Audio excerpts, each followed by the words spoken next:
That's Charlie Brown's teacher. That's whose voice it is. It's Charlie Brown's teacher. Yeah. Yeah.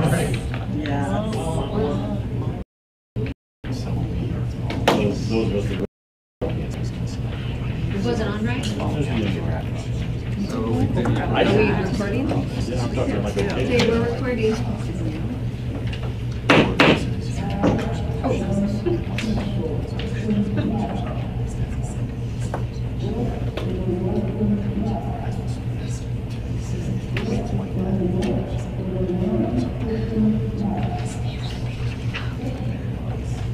Okay, I call to order the August 6th regular meeting of the Lions Board of Trustees.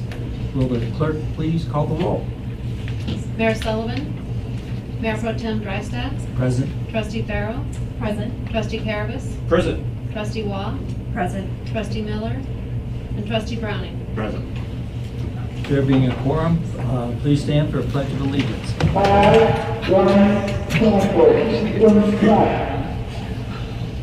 First in the Western flag. First in the right in the one system flag.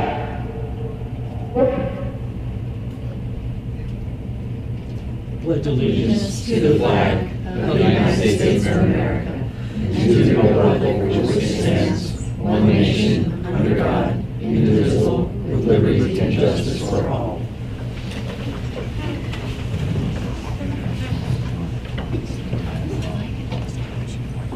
Let's now take a reflective moment of silence.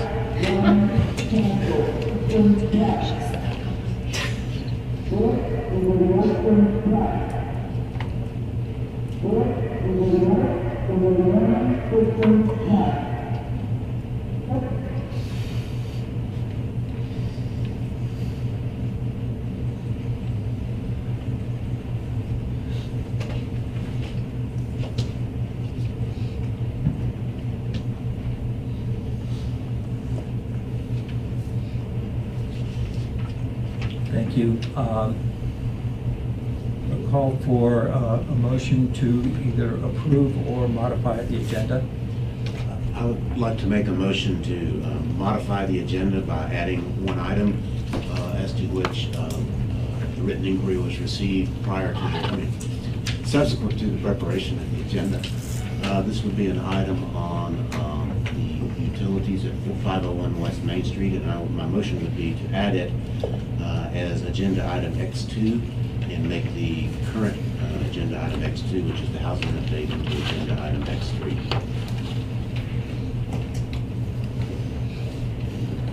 Do I hear a second? I'll second. Call for the vote. Passes 5. With that amendment, then I would move that we approve the agenda as amended. Do I hear a second? I'll second. Passes 5-0.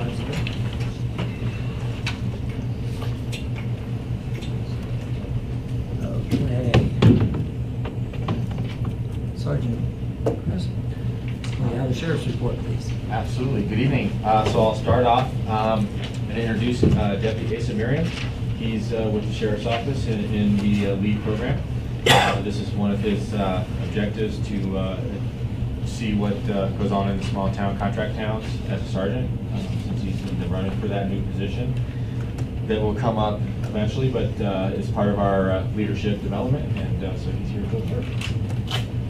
I originally told him he had a speech, but he didn't prepare. But instead, he came early for the workshop, which panicked me because I thought I needed to be there. And I was like, great. So he's an overachiever, but he's a good guy.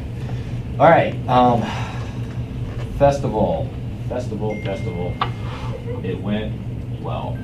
I did talk with Connie several times throughout as she rode her bike back and forth, and having a front row seat to the new farm and all that. So I worked pretty close with Craig and Sean with that new development, and I will have to say it went extremely well. I think it went better than expected. with everything, especially having a very new procedure for that, that first startup and shutdown of that is always a little bit chaotic until everybody gets in the rhythm. But because of that, we're going to make some alterations to staffing and control checkpoints and things like that, just to keep pedestrians safer across the 36, because that was a concern on Thursday, I think, when we did the vehicle move. And speaking of the vehicle move, so by far exceeded my expectations on impact on traffic and in town. I don't think anybody even knew we moved the cars. It went very well. It's, as we said in a few meetings back when Sean was here, taking it just that short distance as opposed from Bond Park all the way over through Main, lights and stuff like that, it's just a lot less staffing on everybody's part, and it just went a lot smoother. So I was very happy to see that. Parking in and around town seemed very well. I had my overtime traffic guys doing a lot of enforcement in town, checking Upper Fifth and some of the normal complaint areas and where the congestion tends to come into town. We had the typical Saturday morning rush. The only amount of backup that we had was down to about the Dairy Bar, which I thought was pretty impressive for a normal Saturday. I had stopped, Connie had stopped at that point too, and she gave an opinion that she felt like it was kind of a typical Saturday. It really didn't seem like the festival impacted as much the traffic coming in and egressing in and out of town, so just didn't really see any issues there. All that went well. I did not receive any calls through dispatch for the whole 3 days on anything related to the festival. No parking issues, no case reports were taken, no criminal episodes were done. So it seemed to have gone very smooth. So that's the update on that festival. So, Chris, yes, sir. Let me say there, I volunteered 3 different shifts at Meadow Park and interfaced some with the officers who were there and on call and everything. I wanted to commend your officers. I thought their use of judgment and discretion about what to do with an occasional open container violation and how to talk to people and, basically, I thought they used excellent judgment. They got along well with the event staff and the visitors, and I was really impressed with how they handled their responsibilities during our events. Excellent. Well, thank you for that feedback. I did send out a pretty lengthy email, which I do normally at the onset of the festival weekend, just in case I get a deputy up here that's not normally signed up here or doesn't know the ins and outs of lines, so that everybody and all the street supervisors that are on shift, so when we pack up and leave for the night at 11, then it's the patrol shift, and the district deputy that didn't work the festival, it's his responsibility. So I try to get them all clued in on that kind of stuff. So thank you for that feedback. I would definitely pass it on. The one glitch that we had, I think, was the lack of signage for the local traffic only. We ended up pulling the sign down on 3rd and Evans or 2nd and Evans? 3rd and Evans. So, so that created some complaints from the folks down there about traffic coming through the neighborhood. And the one thing, I went down there myself during that time just to kind of see what was going on. And as usual, I shouldn't say as usual, but I was down there at one point in time with one of the residents, and a few cars came down the street.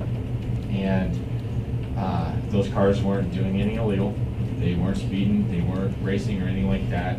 But this resident was very upset that they were coming down the street. So I just want to make sure, and I've said this before in this forum, that it's a public street. They have a right to come down the public street. So it's not a gated community or anything like that. The local only signs are a deterrent, and they do work because they have been working all summer, and I've been getting good reports of that, just like we did last year. So it's a good process, and I think Victoria said that the town was going to be getting another sign so that we don't. We ordered another one. So we ordered up another one. We'll take care of that for Folk Fest, just make everybody happy. But I just want to put out that strong reminder that it's still a public street. So, and it was only that day, and it seemed like it kind of worked itself out. We put some cones up just to kind of be an extra deterrent. So not an issue there. And again, Upper Fifth was fine. I didn't see anything in town that was really a problem. So unless other people are holding on to information and then I'm not aware of it, then I think it was definitely a good success. And we'll try to just duplicate what we did at Rocky Grass for Fall Fest. So that's the update on the parking and the confluence area and the festivals. I'll let Kim talk about the updates at Laverne Johnson Park. Things have been going extremely well there, which I'm happy to hear, and that's all I have. Are there any additional questions?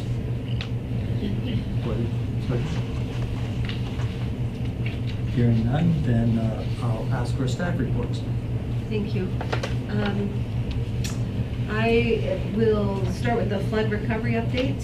Just some highlights. You had a full report in your packet. But the Public Works building, if you haven't been out there lately, is in full overlap grading, is in process, and they are sifting just tons and tons of rocks and sand. They did get the clay liner that was at the bottom of the water settling ponds removed. And it was a beautiful layer of clay that apparently is going to be able to be used by other projects, which would be great. We are preparing to take the site review to the Planning Commission this month to get approval on that so that we can get the building started as soon as the grading is completed. Second Avenue Bridge, just wanted to mention that we have met with all of the adjoining neighbors to the Second Avenue Bridge one-on-one this past week or two, and letting them know that we have 3 options into FEMA for under review. Went through those 3 options with them so that they won't be surprised if whichever one FEMA might select. A couple of the options do have a fairly significant impact to the alley access off of 2nd Avenue between Park Street and the river. Each one option closes the ability to use the alley to the east. One closes the ability to use the alley to the west. And one leaves them open with some major impacts to the grade getting into that alley. So we could do a whole workshop on this if you want to, but until FEMA makes their decision, it's really not worthwhile to upset lots of people over it. The other thing that's pending on that decision is if we do have to close the alley, either one direction or both, we have a buyout lot in the middle of both of the blocks on Park Street. That would become the new alley access. Now, we're waiting for that. Their first response was no, you can't put anything on a buyout property. Second response, after telling them that the fire department, especially the one to the west, this would make it much more safer and able for them to access the properties at the end of that alley. So we've submitted our rationale waiting for that response. But we have met with the neighbors immediately adjacent to the bridge and have given them the 3 options that could be selected. Waiting to hear back.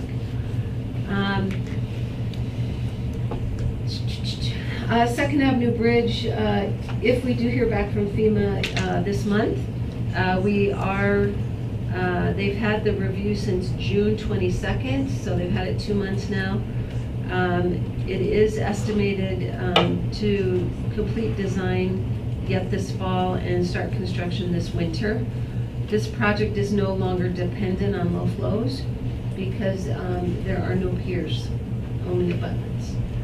So even if it starts in the winter and spring runoff arrives, they'll be able to continue working. Victoria, I have a question.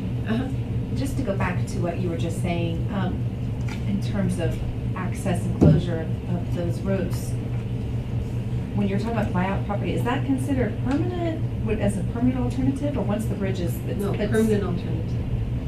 The bridge has to be more than 4 feet higher than it currently is. So it's the coming out then of So there. it's the approaches to that bridge are higher so that now the alley is no longer a nice smooth little turn and it I would see what you're be saying. nearly impossible. Okay.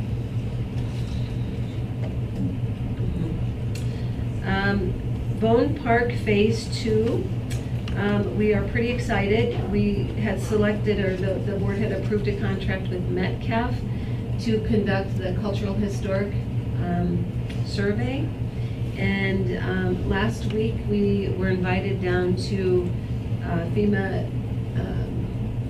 FEMA's office down at the Federal Center.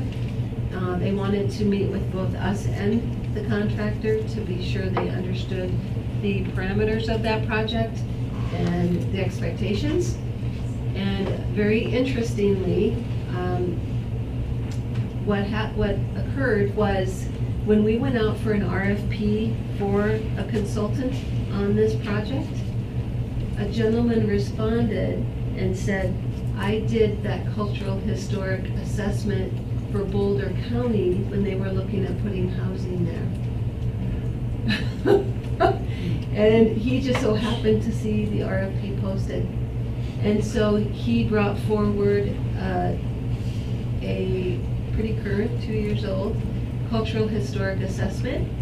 And so we had submitted that to DHSEM back in June. They did not feel it was worthy to forward to FEMA. So FEMA was at the table with us and we were able to hand it to them. And they said, boy, looks like this will be much quicker than we thought. So, excellent. So they still will have Metcalf conduct a review of what was done, supplement it in whatever way we need to, and hopefully get that project moving forward again. It's exciting. Can I ask you a question? Sure. On, Bone Park Phase 2? Yes. There's a contribution from the Rockies. Mm-hmm.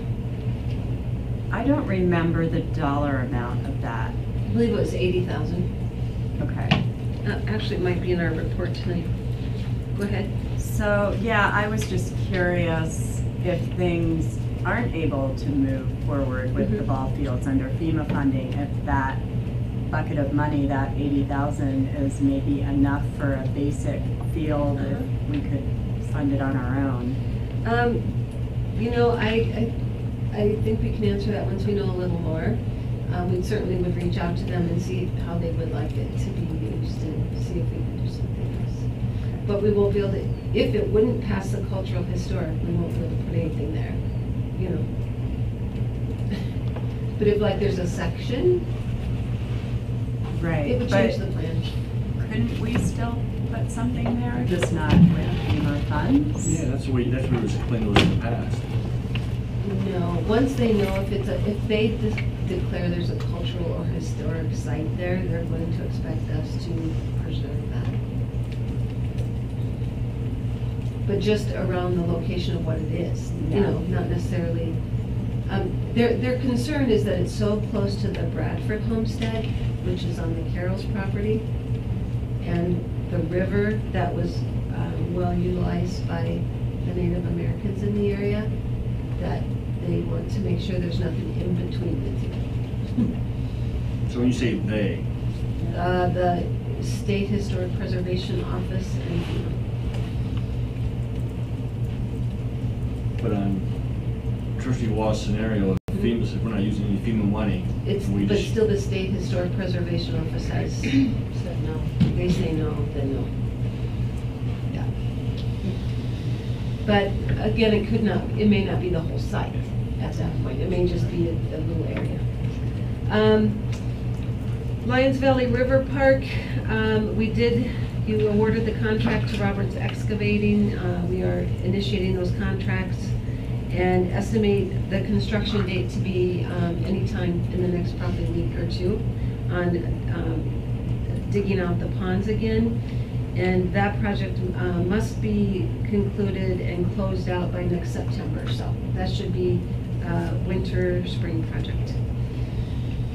We do have a hearing in front of the Boulder County Commissioners on August 9th for the Apple Valley water line to be moved. So we will have staff there presenting. And then on the trail extension, the St. Green Trail extension between the Welcome to Lions sign and the junction of 3666, We are still in negotiations with Highland for a potential land swap or purchase. And the request to fund a new flume to be located a different place along the river, so it's not on the far end of that trail. We are still in negotiations. We currently we have sent our latest proposal to them, awaiting now their response. I have a question, Victoria. Yeah.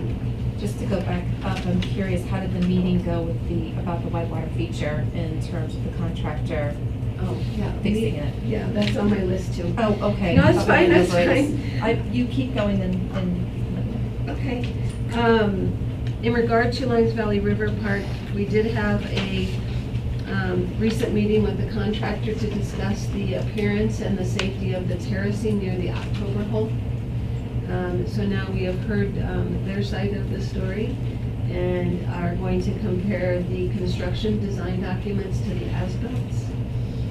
And then we'll be discussing a little further with S2. I have the same question, and I didn't quite understand. The issue is with the terracing on the side, not the actual Not drop the in. water White structures, okay. but the terracing that goes up the hill that was meant to be both an access point to a potential parking Okay. lot and playground at some point, and for seating. But the steps are not an appropriate depth. it's very steep. Very steep. And then actually, we put a fence around it on Friday. So we don't want people using it because it doesn't appear to be built as the design documents. And then my last one is they have started the work out on the Stacy parcel, which is adjacent to Bone Park Bridge and the Barronway property, doing significant debris removal, topsoiling, and seeding. That's coming along very nicely. Yeah, I've heard some feedback from residents in the area, they're very pleased. Okay, good. A couple other, that's the flood recovery update. I get a breath in between two things. Other questions on flood recovery?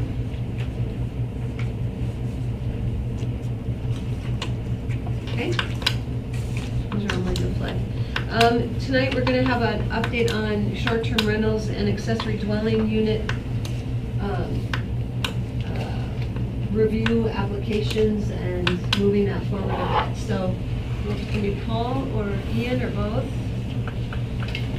Now, tonight's not a full discussion. We just were asked to give an update on numbers of applications, status, those sorts of things. Thank you. Sure. So, I don't know if you all know, Ian Greer is our new code enforcement officer. Well, not so new anymore, but he's been around. Ian's been helping with the SDR and the AD program quite substantially, and helping process the applications, making sure that everything's compliant, among his several other duties with all different departments. So what you have before you, we've received 8 SDR applications. After, I think it was in March, we held an SDR meeting. It was a public meeting, we noticed it, and we told people that we would help them understand the SDR, the short-term rental application process. I missed that meeting, but I heard there were about 15 people there that came in to learn about the process. Since that time, between then and now, we received 8 full applications. 5 have been licensed so far, and 3 we're working on. One of those 3 didn't meet the criteria fully, in that it was an accessory unit, and that one is going through an appeal process. There were others that had issues, for instance, a cooking facility in the SDR, which is not allowed by our code. It was kind of a hybrid between an ADU and an SDR. So we're running into the issue where somebody is renting short-term, but it has something that fits our ADU code. And we're working on ways to address that. We're also looking potentially at some SDRs where people are not residing in commercial areas. So they're operating more like hotels, if you will. And we're trying to assess how those can transition if they can. So last month in July, we, because we only received 8 applications, we sent out about, I forget whether it was 22 notice to the rest of the STR owners that we know about, that either people have told us about or we found on Airbnb or on Craigslist, to let them know that they have to come in and get licensed. I think that's it on STRs. Yeah. Anything else you want to? Just wait for, I've got contacted by 4 other people who have received that letter, either asking for more information, or some have said that one in particular, previous tenant had set the listing and hasn't been there for a year, so we just had them remove the listing. So just kind of clearing the brush in the sense that maybe listings have been going on for a few years, get those cleared up. Oh, we have the application online now, so people can go through that and pay and then upload the parking plan and everything. So they don't have to come in, but they can come in and sit down with us if they want. So we have a hard copy, we have an online copy, and that's hopefully going to start allowing people to do it a little more readily. Any pause there for any questions on SDRs before I go to that? A couple of quick questions. I was at that March meeting up there, and said it on that, and several things of feedback we got from you're right, there were about 15 people that were there. It's interesting that you've only had 8 applications, or maybe 12 now.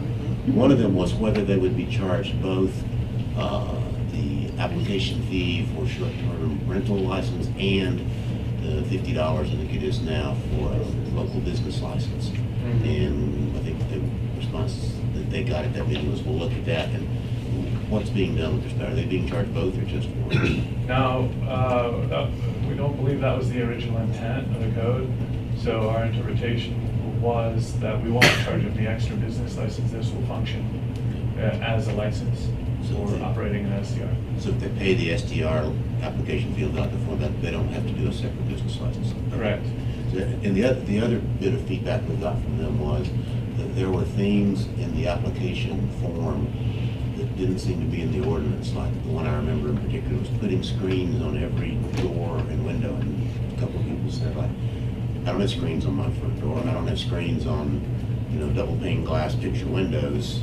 I can't sign this application because obviously my house doesn't comply with that.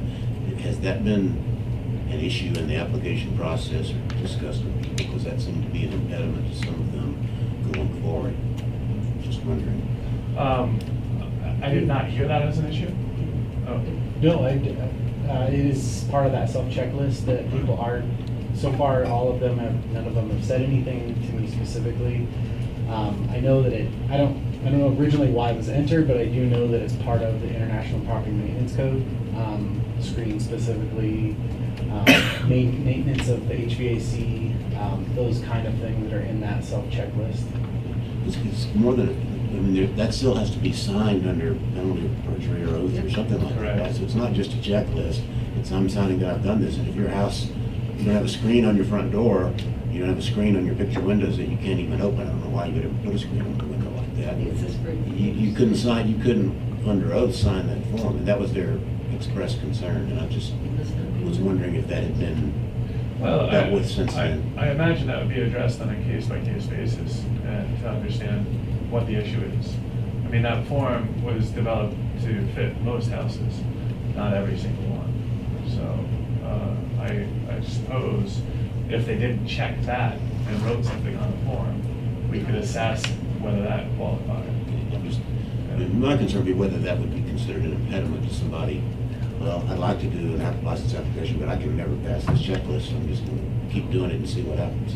There may be some people that are doing that because they don't want to install smoke detectors or CO2 That too. alarms, but that's in the there are certain ordinance. things that, I think the screens were for health as well, for mosquitoes. Yeah, I think that was I could see that on the bedroom of on the room that is going to be rented out to somebody who's a visitor. Yeah. But why you would, under that form, just read it literally, you'd have to put a screen on the picture windows you can't even open. Who does that? I mean, I'm just thinking, if you're trying to make this process easy for people to do, that there are some things, I think, in that form that people were asking about, and it went beyond I'll go back and what look the at it. ordinance was in. Yeah. And then, I guess my last question is, you sent out letters in July, reminding people, advising people that they need to get in compliance.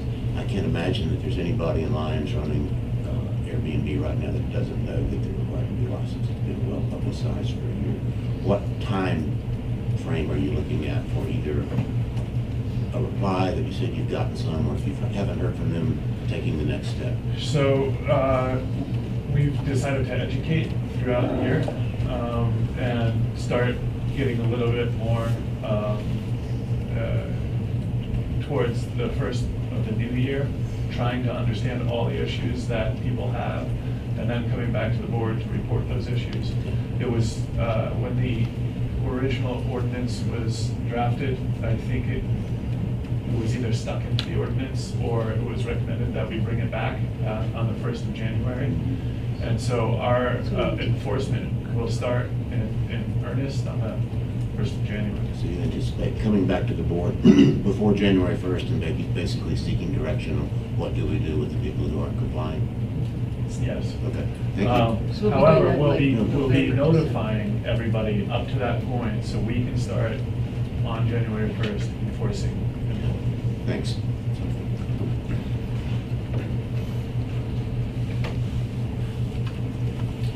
Okay.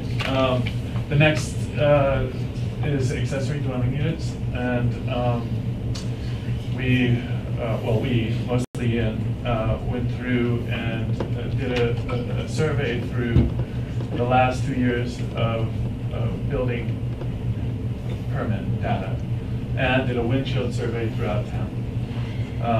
So the building permit data indicated whether a basement was fully remodeled, maybe a cooking facility was installed there.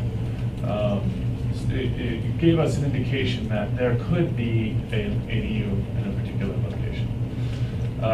The windshield survey, when you drive around, you look at ADUs and you might see in the garage an air conditioning unit in the window, or utilities going to that, which is somewhat of an indication. So while we came up with that, we combined that with a previous ADU list that had been evolving for probably since 2014. Some of that was just people telling us that they knew of an ADU. We don't think this is near complete. I think there are other ones out there, because what we've heard is there are several that have not even gotten building permits. So when we look at these, I think it's about half and half that we know of are attached or detached. And then there's others that we don't quite know yet. We haven't gone out and seen where they are. Just the building permit said an addition with a new cooking unit or something like that. We have authorized, I think, a total of 5 ADUs through the conditional use permit process. The only detached ADUs have to go through that process. So attached ADUs do not. They have to come up to the building code, however, and because there are 2 dwelling units. When we've talked to people with attached ADUs, and when we've talked to the building official, bringing those up to that 2 dwelling unit code means substantial work, oftentimes, because they weren't built to that code. It means a 1-hour fire separation between the units. And that, if that wasn't installed when it was built, most likely it wasn't because it was single-family homes, it would need a complete separation. So probably taking apart the ceiling and reworking everything in there, or the floor above. If we have 19 of these, we think most likely 19 of those are not up to code. When we looked at, ballparking it, this is spitballing, it's not even ballparking. We think that it would cost somewhere around 10 to 15,000 to get your average home up to that standard. So, where it's a significant impediment to becoming up to the building code and getting an occupancy permit. So theoretically, if we start enforcing and sending letters, we potentially could take some ADUs off the market, take some homes off the market. What else is there? There are some detached ADUs that are in the setback.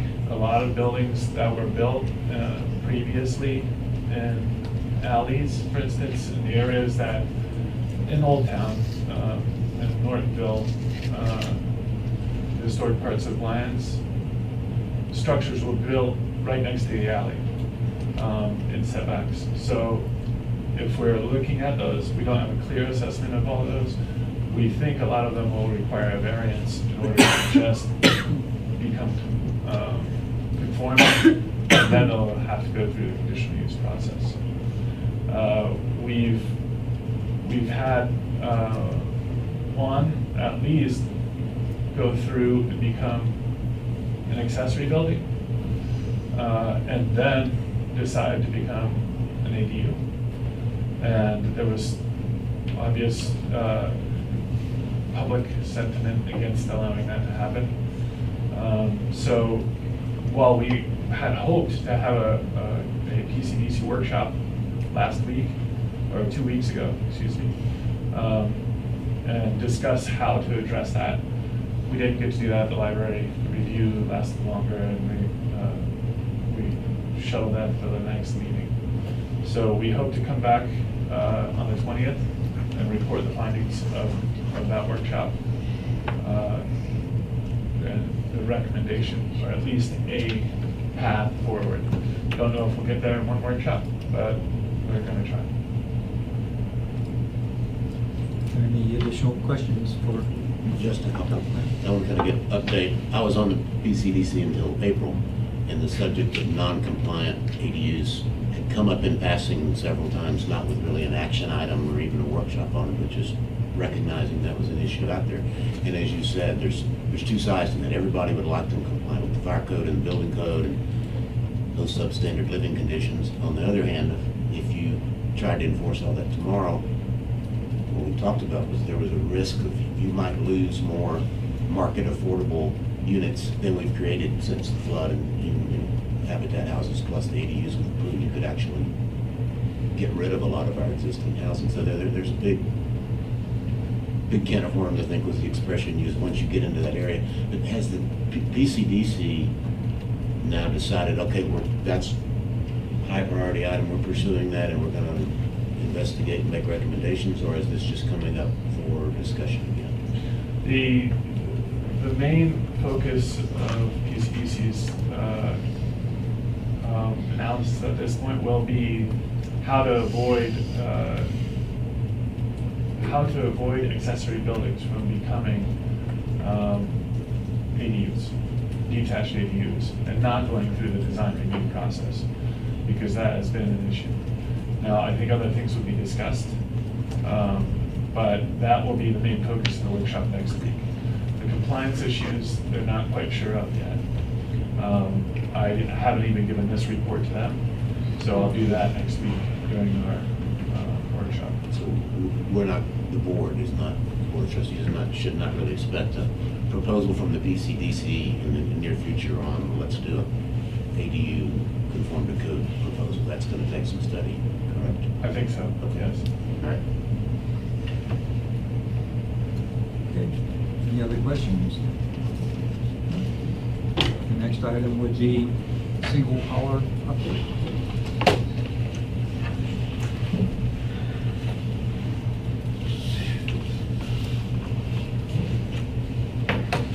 Hello. Let's see, Toby's on his way to France. Poor guy. So, yeah. Spring has to have cheese, sausage, and wine. So I just wanted to give you an update from Toby and the SFC about the pay-as-you-throw hauler ordinance. And Brandon has also met with both of us and has come up to speed on it. But in March is when they had the meeting with SFC, and the board at the time wanted the SFC and the town, well, SFC first, to consider the pay-as-you-throw. And that would involve where you charge more for your trash to encourage recycling and composting as part of our zero waste goals. So then in early to mid-April, Toby reached out to other communities for RFPs and sent it out to his SFC group for feedback. And the SFC chair gave him some feedback, and that was all incorporated into that draft.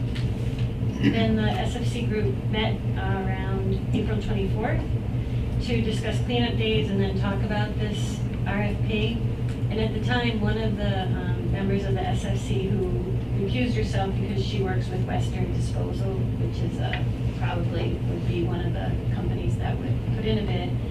And then she did ask, because EcoCycle was there as well, that if EcoCycle was going to put in a bid, that they might have a conflict of interest. But EcoCycle stated that while they sometimes work with one way and other commercial organic haulings, they were not intending to bid.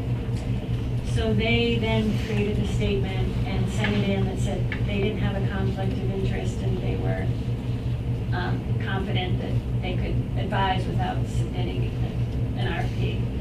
And we forwarded this letter in the RFP to legal in late April to review, but at that time, that's also when we were starting the whole process for attorneys. And so this got lumped to the bottom in terms of other priorities.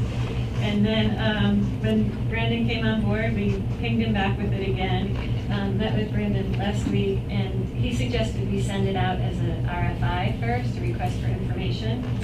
And that they would review the EcoCycle letter in terms of whether or not we can take that technical advice as part of the decision-making, and if we need to do that before posting the RFI.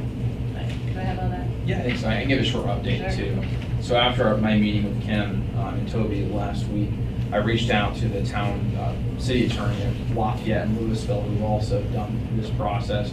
And we're really close on all sorts of matters. We had a lot of really good advice on how they went through this process, and we think we're pretty confident we can do this without any sort of conflict, and that, you know, especially since the town is asking for really information at this point, not actually awarding an RFP.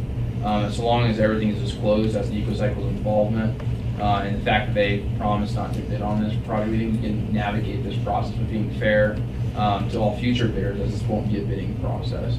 And so at this point, our shop is looking at rewriting RFP as an RFI, and making it clear that it's not being awarding a bid for single haul services, and that's kind of where we're at right now, I guess.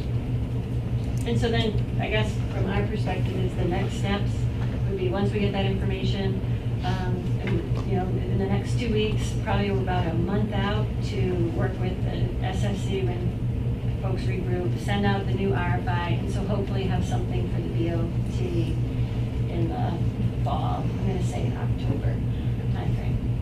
Do you have any sense, any thoughts in your mind about when, you know, if things were to proceed and there was an award, at about what time it could be implemented?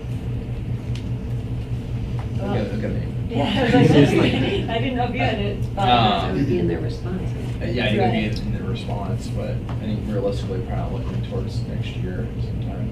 Yeah, I just think if we can get this out in late or early mid-fall, October, hopefully with a goal of, you know, getting bids back in the next month, having the SFC look at it, and then probably starting, if, you know, if the bids are Just to remind everyone, this is an RFI at this point. This is not an RFP, so we'll have to put out a separate RFP. And so really, this is just to figure out what exactly the cost would be, what sort of service models are available for a town of Lyon size. It's quite different when you're comparing Lyons to Lafayette.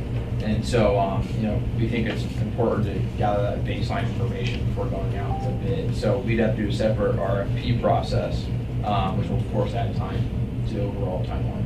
Yeah, and then we would have a resident education period, I imagine. Yeah, and find out if it's even feasible for somebody to do it. We know that we had talked to the city of Longmont, and they said, no thanks, it's really outside of their comfort in terms of coming out to Lyons to do the trash. So. Any other questions? Questions from the board?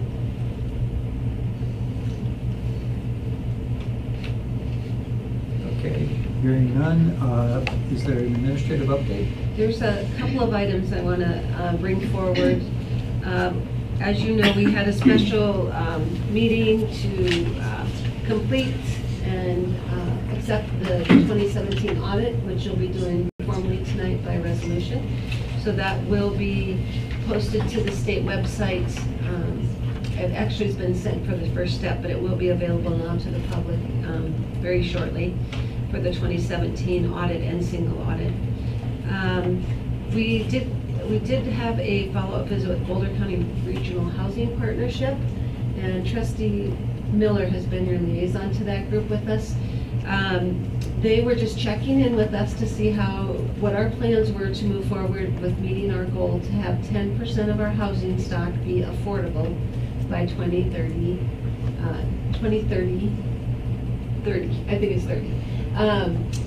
They were very pleasantly pleased actually to know that with our work that we're working on with Summits, that we will actually almost hit that goal within the next couple of years, compared to some of the larger communities in the county that aren't even at 10%, are not even at 1% toward their goal. So they're pretty happy with our plans, and knowing that you guys have set this as a priority during your term, and to get as close to 100 units as possible. So we did have that update. I was asked to follow up on some sales tax and business license processes, and just want to let the board know that sales tax information, as you probably know, is very confidential.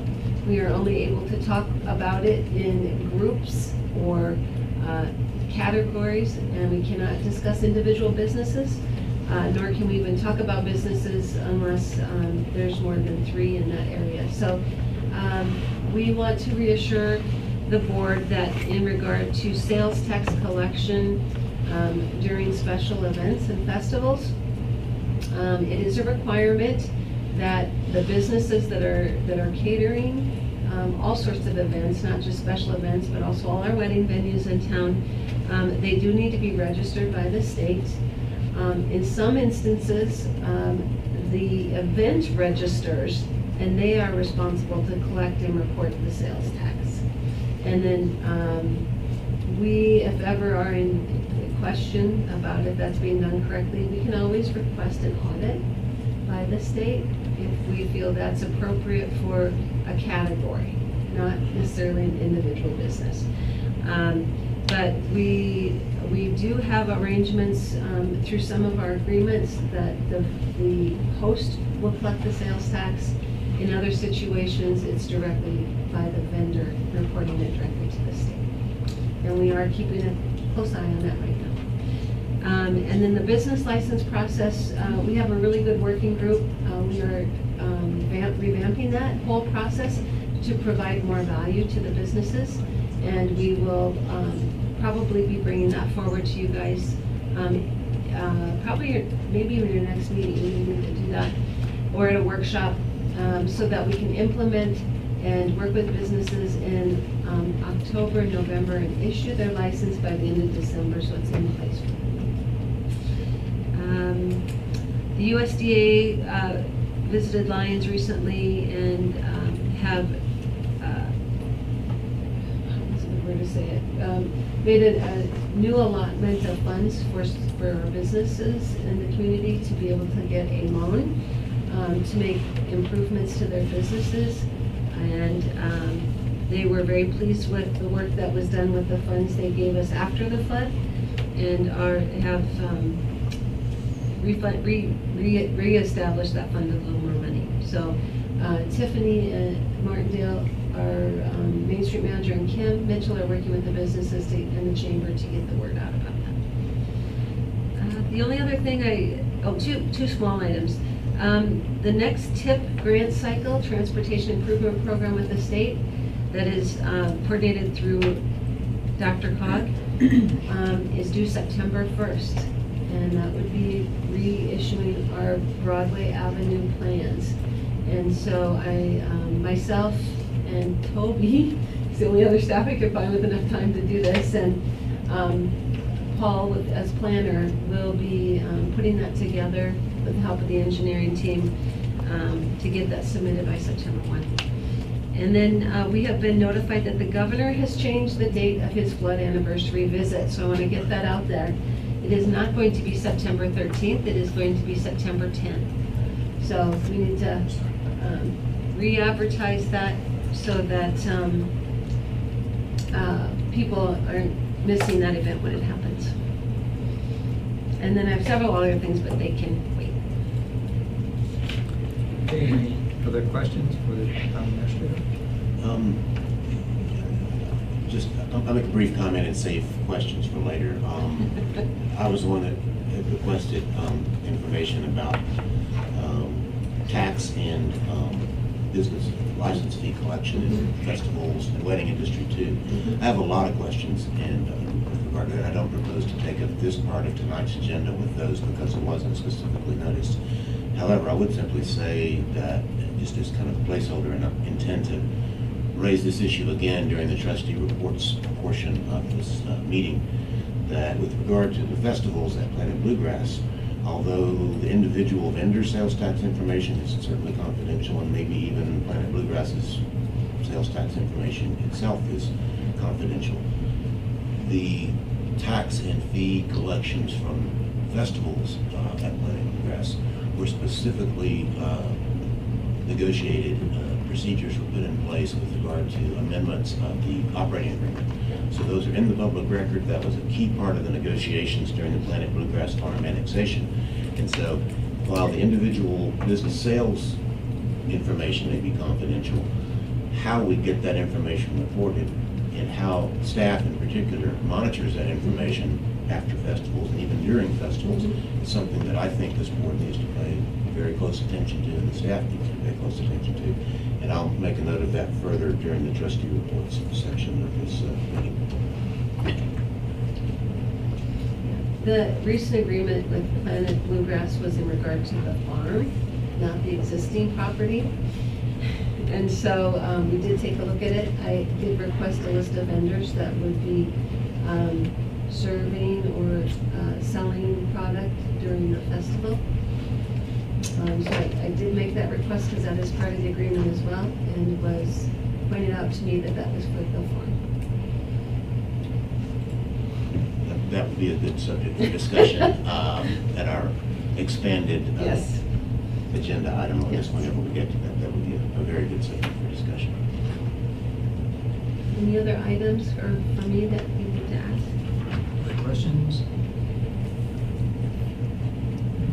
It would be time for boards and commissions update, Parks and Recreation. Audience business. Pardon? Audience business I'm first. sorry, audience business. Okay, I'll open the meeting for audience business. For the public's welcome to address the board on items of interest that are not listed as public hearing items on tonight's agenda. And tonight's agenda, we do have 2 public hearings, but they both will be continued, I believe. Each person will be allowed 4 minutes. And I already see a hand in the air for audience business, so please come forward. State your name and address.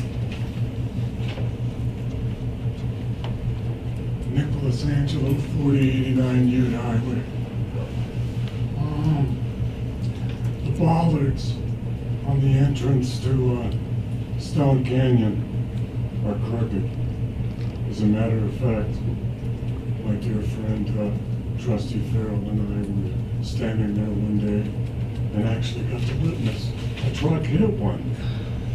So I don't know whether, because one's really bent, I don't know whether that turn needs to be redesigned wider or what needs to be done. But if you take a look at it, you can see all the paint's been scraped off on the side, so they've been hit many, many times. And living there, I have a major concern with the way that that was designed. I'm not a traffic engineer, but I can tell you one thing, and Sergeant, if you want to come and look, we can stand there. People use that turn to go into the gas station. Now, that might seem fine in a normal situation, but if you had traffic backed up for the light on people that live in Stone Canyon, that's a catastrophe waiting to happen. We were lucky on that intersection, and we've been lucky so far on that turn, but that doesn't mean it's going to last forever. In regard to the Planet Bluegrass Agreement, I was at those meetings, and there's a very, very easy way to accomplish what Trustee Browning wanted to accomplish in theory, and that's to have a list of the vendors and match that with a list of the sales tax licenses that have been issued to those vendors. The only other thing I have is to have trustee reports at the end of an agenda is ridiculous. You guys are exhausted by then, and it should be much, much further up in the agenda when everybody's fresh.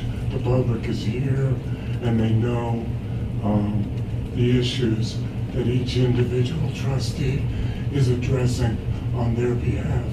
Thank you very much.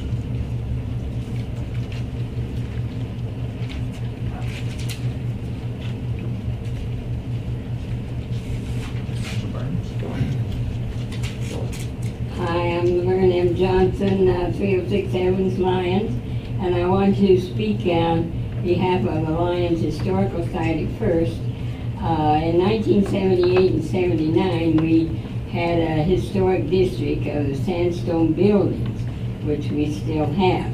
And we find out now that we should have included the ramp by the visitor center, and we think it's time for us to apply. And of course, that ramp belongs to the town, but we don't want it tore down. It was built there in 1940 for a sandstone Tickerson Evans. And so I don't know whether you have to have a meeting about it or bring it up on the board or anything, but I will go ahead and get the applications and try to get the information. So, but we do think it's important, and it has a lot of good history. Now I want to speak on behalf of Bonita Yoder. Her situation is down later, but Bonita, I met her while she was coming to the town board trying to solve her flooded house on 2nd Avenue, and that was 5 years ago. And through the time, she finally got a permit, got the drawings from FEMA, of which then, and she could have got a loan of $175,000, but then the bids were way over that, and so then she lost her FEMA housing, her FEMA money, and now she has to recover the house by herself, which is like $150,000. And she didn't pay her bills because the house was defunct and there no lights or electricity, and she owes, and the law is that she has to have that paid before she can get a permit. And I'm asking for leniency because she has gone through a lot. She flies out here trying to check on everything. She sleeps in the basement with no lights or water. And really she has gone. In the winter we let her stay at the museum so she won't freeze. And now she's in a situation where she has to pay that before she can get a permit. And I can't see as that anybody gaining on that, because if she can get the house ready, then she can rent it. So I do ask for leniency on that. The town bill says you have to have them paid before she can get a permit. So I think she's gonna have a thing, but I wanted to talk under audience. Thank you. Anyone else for audience business?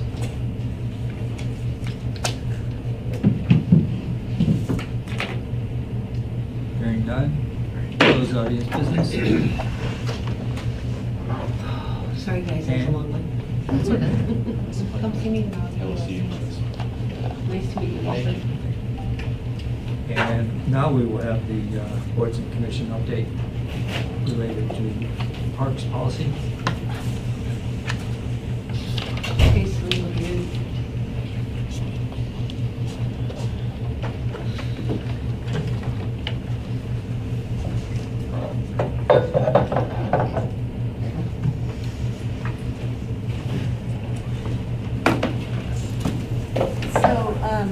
Doug Stahl's here from Parks and Rec, and actually Crystal's here as well. She's going to be in the report there. Yeah, no, and Sergeant Chris left, but we talked, and each year certainly I think we want to try and stay ahead of what's happening in the parks, and we had met with Sergeant Chris and the host to try to get in front and set the kind of precedent early of the expectations. And so we have the park host, the sheriff's office, Crystal out front on weekends, and we just actually hired a CSO who started this past weekend. As many of you know, the hosts are often very busy with the campground, and because the camping, you know, there's 35 units, it's been almost at 100% occupancy even during the week for the summer, which is a new kind of phenomenon that we're having with. Bone is still semi-undiscovered at this point, and much less busy. Crystal is helping a lot at the front gate. She gives the updated rules, parking info that you pay, you know, $5 for 4 hours, working diligently to help ensure that there's no alcohol or outside grills brought in. In fact, she told me this weekend she had one person try to bring in an outside grill, which is great considering it was Used to be how many? Closer to what, 8 or 10 maybe, Crystal? Back before the 4th of July and the 4th of July. The stage 2 fire ban was a little bit of a challenge because tenters had a little trouble cooking, and it was because you're not allowed to have any grilling unless you're in your vehicle. The good news is it was short and it was canceled right before Rocky Grass. And then, as I mentioned, we hired a CSO this past weekend, walking through the parks, letting folks know. Another issue we have is in that loading zone in the circle, kind of back where the ice rink and concession area is. The other item that was implemented was the pack in, pack out trash. The hosts in Bone feel it's been semi-effective and helpful there.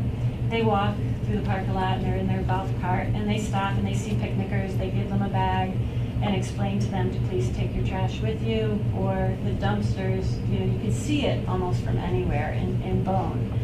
So it's more central to the parking. And so the Bone hosts tell us they feel like they've seen a 40% reduction in trash pickup.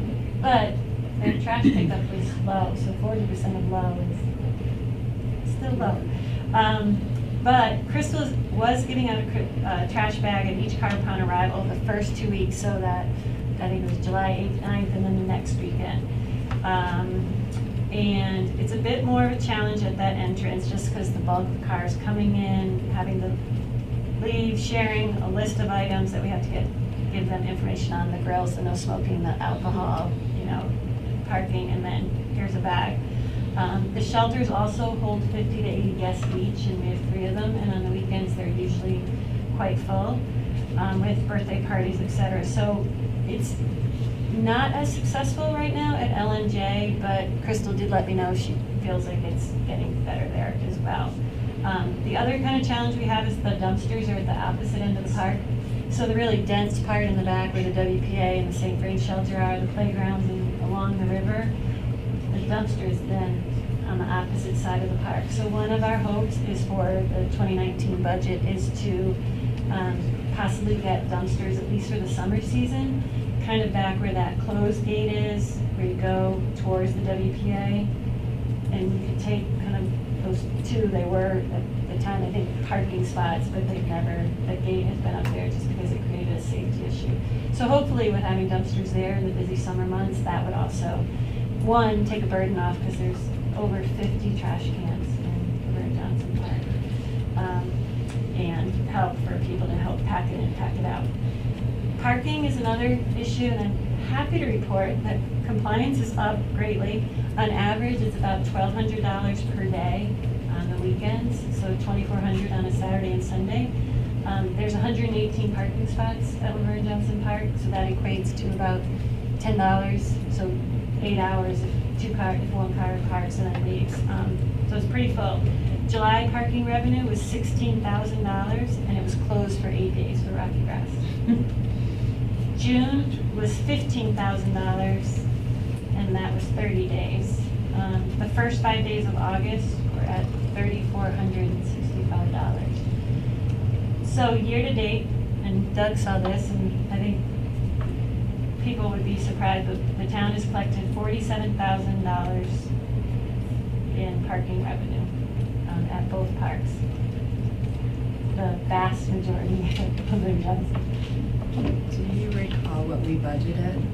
We budgeted $67,000 between both. And I had a friendly bet, the director of Parks and Public Works. He's pretty confident, but he lost already. It was for donuts. Yeah, we're hoping to recoup what we're not getting at Bowen Park through Laverne Johnson this year. Yeah.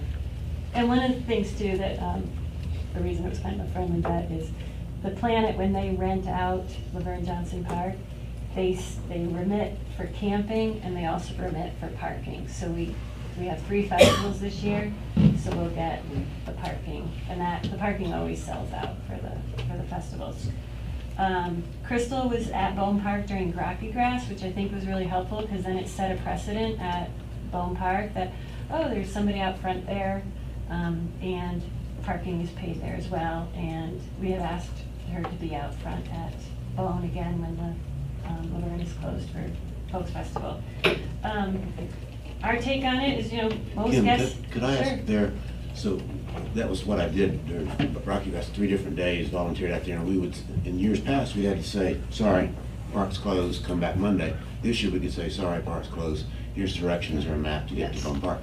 So how did we do revenue-wise at Bowen Park during Rocky Grass, where we get to keep, we get to keep 100% of the parking revenue there now instead of the 50% we used to get? Right, but they charge more, and it kind of nets to probably the same, just based on their charge, but it still wasn't busy. The most cars at Bowen on Rocky Grass weekend, I think, were 16.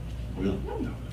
And was parking enforcement, means that people were checking, and if somebody didn't have a sticker, you get a ticket? Yeah, and Crystal was there. Also, I don't know if you remember, but Rocky Grass, the weather that weekend was kind of iffy. It was a little bit more variable and rainy, and I think things like that seem to really impact if people are going to make the trip. But it's a good question. Do you think future festivals, one part's closed, diverting to the other park, that we may be able to increase our revenues from the 100% fee collection for the town park? I think probably what we'll see is collecting 100% regardless if it's a festival at Bowen.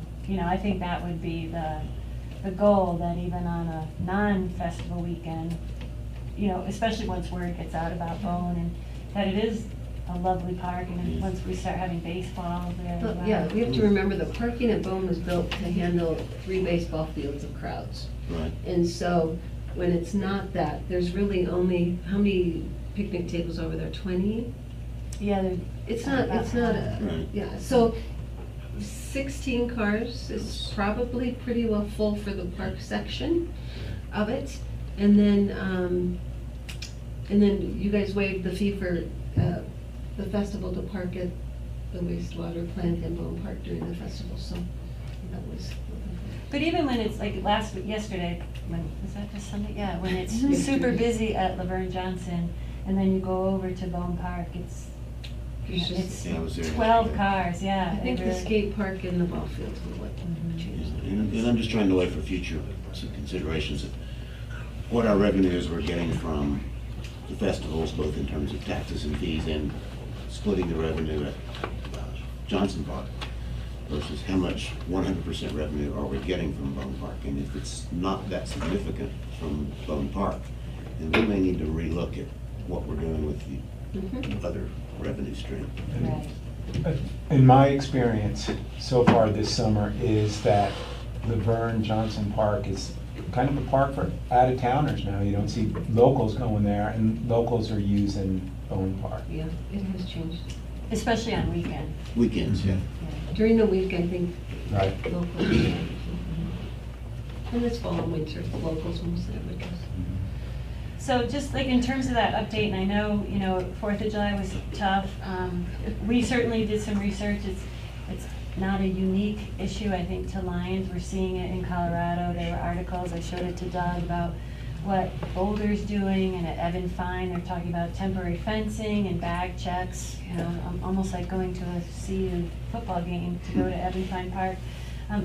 We're not totally there yet, but, we definitely had the coolers and not having people walk in with 4th of July because it was so busy.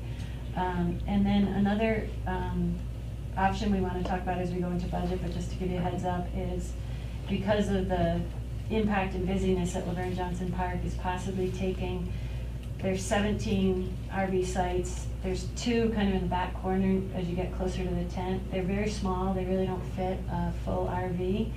And they don't have hookups either. And combining those this winter into one site, installing the sewer and water and electric hookups there, and then possibly next season having another set of hosts there to kind of share the responsibility. I mean, it's a busy, big park. It's full-time Friday, Saturday, Sunday, and it's almost full-time the other slower days. And then if we had another host in there, say from May till September. So we're looking at the numbers of what that one would involve. And then, did you have anything? No, we're just, as the PRC's looking for any direction from the board, besides studying other towns, what can we do to mitigate some of these issues that have been happening, besides what we're doing now? Yeah, so we're talking about how to deal with the overabundance of success. The park is beautiful and accommodating and has some revenue generation potential, and well, more than potential now, I guess realization. The question now is how to manage it, right? And so what I hear is using this summer's experience to try to replan for next year and so forth. So what are the thoughts of the board in terms of what we would hope to see? Well, I would be willing to kind of piggyback onto what Victoria was saying, is that a really killer skate park will draw and bring more recognition to Bone Park. So maybe revising that plan might be a great idea.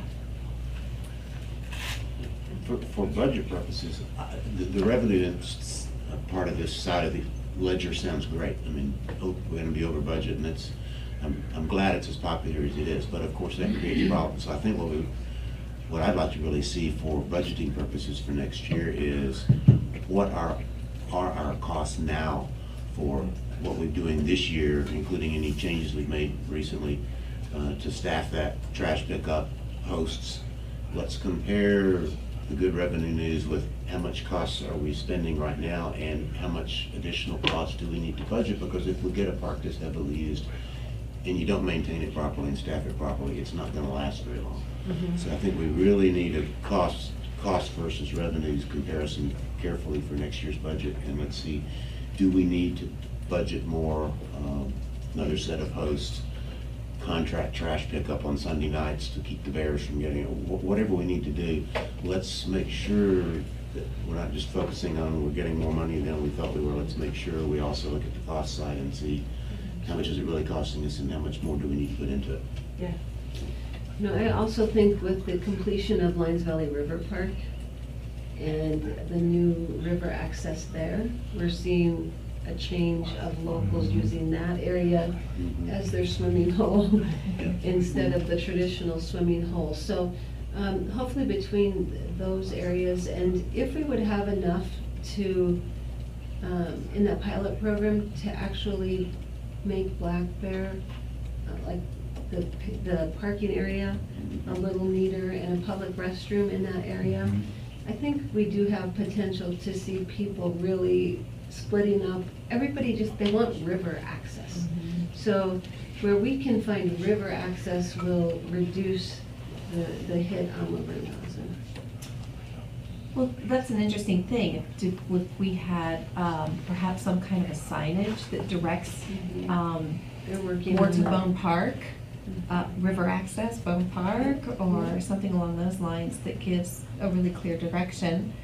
I find it a little fascinating that Bone Park pre-flood was extremely popular. Very popular. And yet, it's almost like people just don't realize it's back. And so I just find that kind of an interesting dynamic that those people have not returned.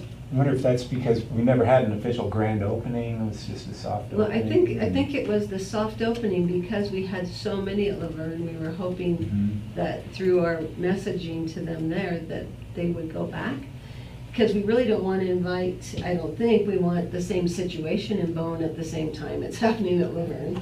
You know, maybe you do, but I think we were hoping it would You'd offset. relieve, yeah, instead of bringing another, how many, 500 people to that park too. We certainly don't have the staff in the summer to do I know that. a couple months ago, you had mentioned the possibility of paving the parking at Black Bear Hole. Yeah. And I also foresee a problem at the river park there, that new swimming hole. Yes. That people are parking along the bridge. I'm very and concerned about that. That is there's- not, it's a and bike. people can see that from the highway, and we're gonna get a lot more parking and issues there, where I think off the road, there's maybe 5 or 6 right there. You know, off the there's really no accessible parking. That area wasn't intended for that. It was really more kayaking and fishing. But as we see how it's being used, there's really nowhere in the area to add some formal parking, except there was that planned little parking lot above or beyond the October hole. Unless Mr. Bell wanted to work with us for some parking on that little triangle lot that's zoned business at McConnell and stuff in the bridge. I kind of envision though, once that's developed, Yes. it's not gonna be so clear, because right now it's Wide open. golf carts Yeah. and it's very inviting to just go right there. And I have a feeling that will change when it's developed. Once you get past the piles of rocks. Yeah. Make it difficult. In addition to what Trustee Brown was talking about, I quizzed Dave Cosgrove when we approved Bone Park to really watch the figures, so I would definitely add on that we watch the expenses on the park, wear and tear, what's broken, how long it takes to fix, and that's what I'm going to look heavily on in this budget season, because I know it jumps into what's later on in the consent agenda, but Bone Park Phase 2, seeing what we're seeing, things are broken. It took us a year to fix 2 rails going into Laverne Johnson Park.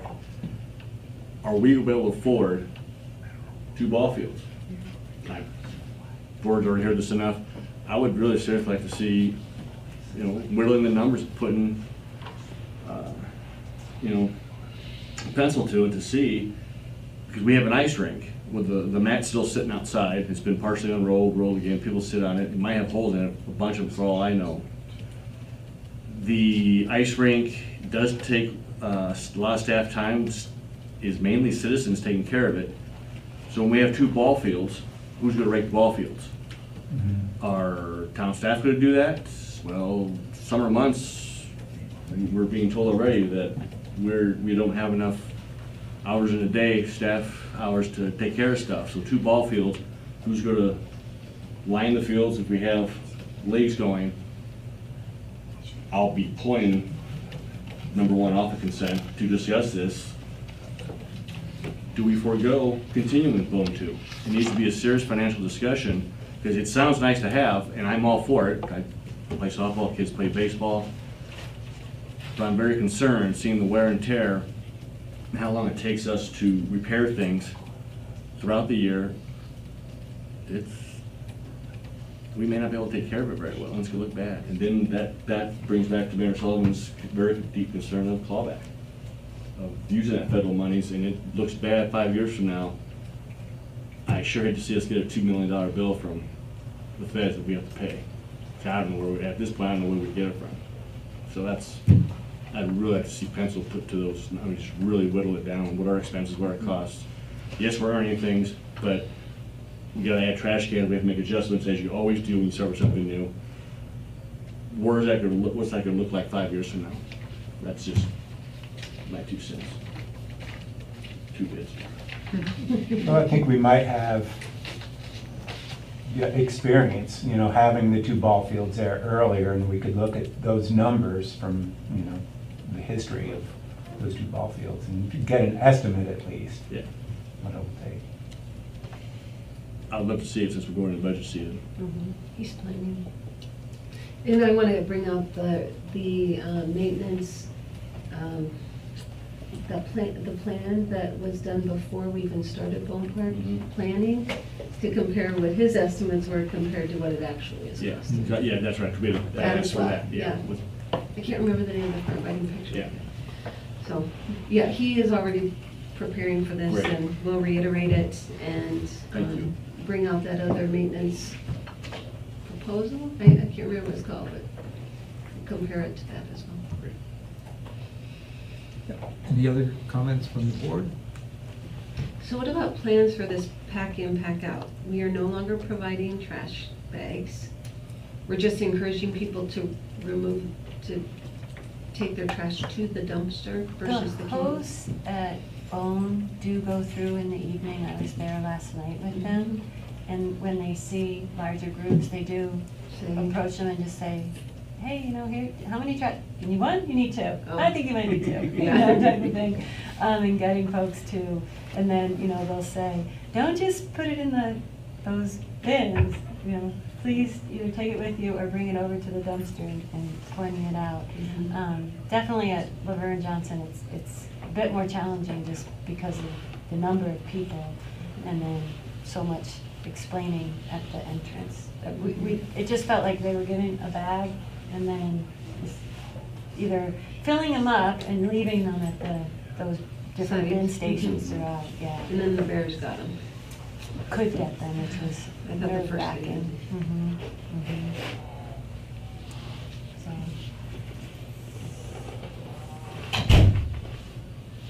So that's the plan, is to continue that, hand-to-bag kind of program?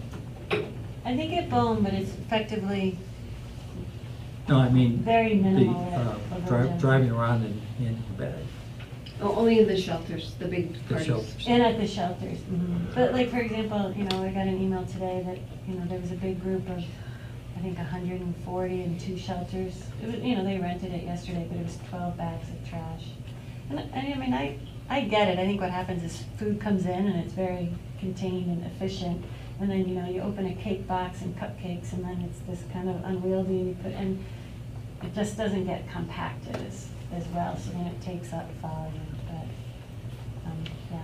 Yeah, there were, on July 4th, there were 800 bags of trash. for that one day generated. No, from that one day, July 4th, it took 2 full roll-offs to remove all the trash from over in Yeah, Johnson. park staff was bringing trash in the pickup truck out to the eastern quarter, the Longmont Town Public Works. Just to hold it. Yeah, because there's a big dumpster out there, because we were out, there was no room here, there was no room. It's just at the amazing. I wastewater mean, treatment plant. with our zero waste, we have a, we're supposed to be a zero waste initiative community, and boy, this summer, we're not gonna meet those goals. Is there any kind of, speaking of that, an ambassadorship program or something that we could develop? Like Estes did this year. Okay, I didn't know that they did. They use students. Well, that's what I was just gonna say, the Lions, Like an adopt a park kind of thing. something along those lines. Just ambassadors that are walking around telling them the rules instead of, but no, we have a CSO that will be, is assigned there. We were supposed to have 2 all summer, and we did not have applicants. So we did, the mayor sent me an article about the ambassador program. Okay. I think it's a little different demographic that we're dealing with in the parks, and knowing that it's just, it's not just tourists, that they're just being friendly and helping them navigate the community and things.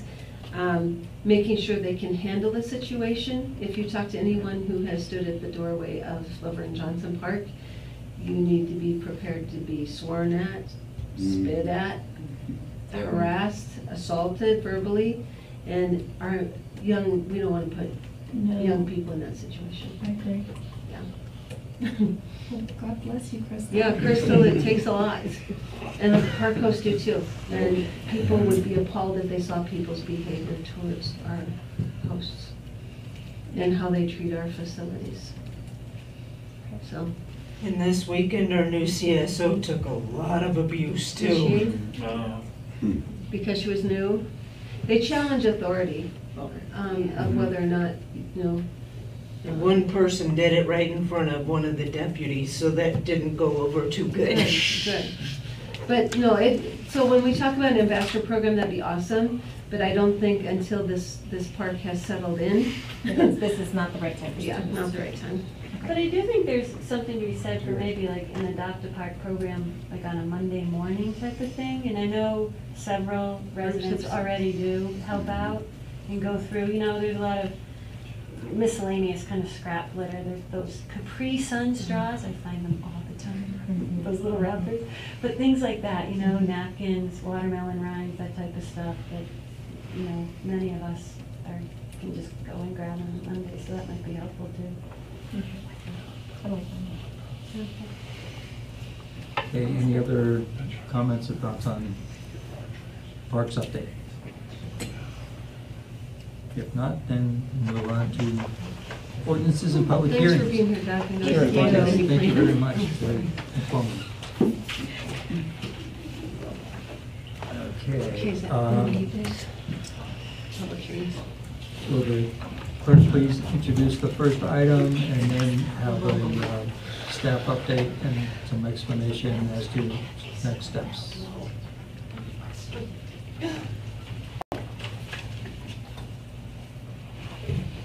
So we have a public hearing for Resolution 2018-52, a resolution approving a conditional use review for a detached accessory dwelling unit on the property located at 403 Street. Okay, so there's staff presentation, discussion on this. Yes, the applicant has requested more time to present more evidence and consider this, how they'll justify or, you know, present evidence that will bring them into conformance with the ADU ordinance. They're considering potentially going to a variance to get there, but that said, they would like to continue one more time. When I discussed it with them, I said we will only continue one more time. And so and they agreed to that, so they're considering what they want from that. Because I think this is the third time we've continued this hearing. And at some point, we need to renotice the public that this is occurring, because Correct. it's carried over now. Okay, I'll open the public hearing and entertain a motion for continuation for at least this one last time. I'll move to continue the public hearing for resolution 2018, did you say 52? Okay. 39. Yeah, I had It's 39. 52. That's Oh, a it's mistake on 52. there. It's Yeah. 52 on this. So I move to continue the public hearing for resolution 2018-52 to the September 4th Board of Trustees meeting. Second. Okay. Is there any other discussion? If not, I'll call for the vote. Passes 5-0. Okay, so the clerk then read the public hearing notice on resolution 2018-53. This will be a public hearing for resolution 2018-53, a resolution approving a conditional use review for a detached accessory dwelling unit properly located in the R1 district at 227 Park Street. Okay, so staff presentation. Yeah, I'll give you an update. The applicant has requested that this be continued. He is looking into ways to address buyers' concerns.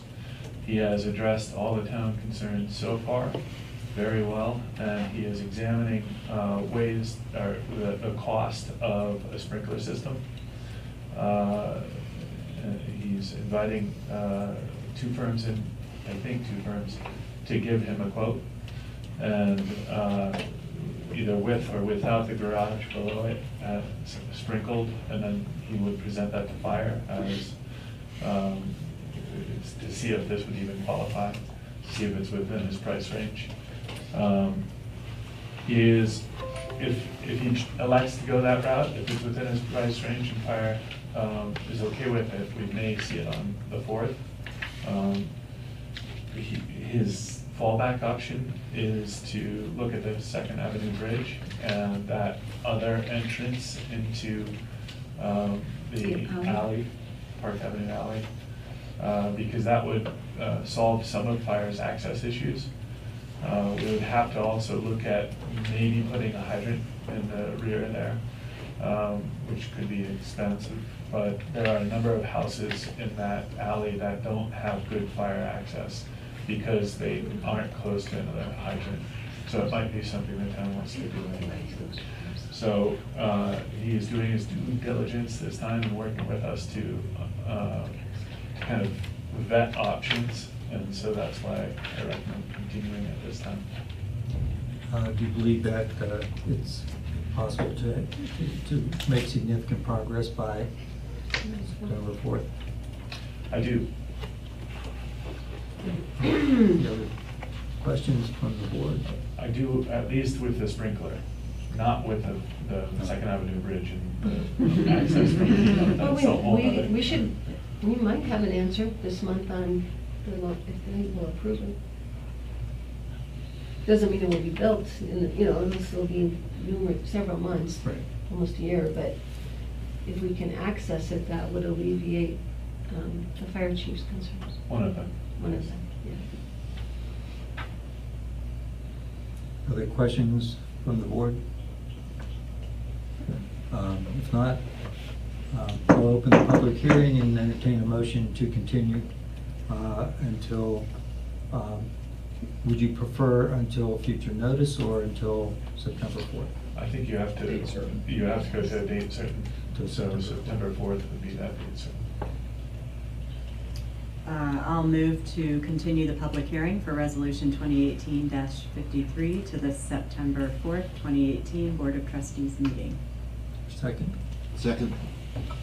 Okay, if there's no other comments, I'll call for the vote. Okay. Passes 5-0. Okay. Will the clerk please read the items on the consent? Resolution 2018-68, a resolution awarding a proposal for the Town of Lyons Bone Park environmental assessment for professional services to Smith Environmental and Engineering, and approving a professional service agreement with Smith Environmental and Engineering. Resolution 2018-67, a resolution of the Town of Lyons accepting the 2017 single and town financials audit, the August 2018 accounts payable, the July 2nd, 2018 Board of Trustees meeting minutes, the July 2nd, 2018 Special Board of Trustees meeting minutes, July 16th, 2018 Board of Trustees meeting minutes, and July 23rd, 2018 Special Board of Trustees meeting minutes. Okay, are there any requests to remove an item from the consent agenda? I'd like to remove number 1, please. Okay, moving number 1. And I'd like to pull item number 2.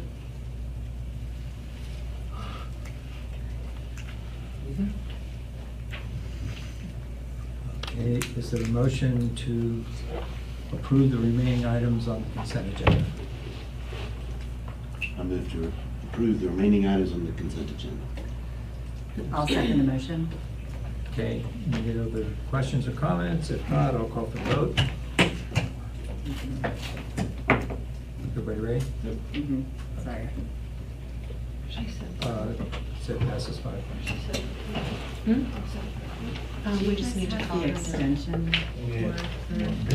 Where is, oh, there it is. Is that written in somewhere? Okay, thank you, sorry. While you're introducing the next item, or maybe we should do this first, huh?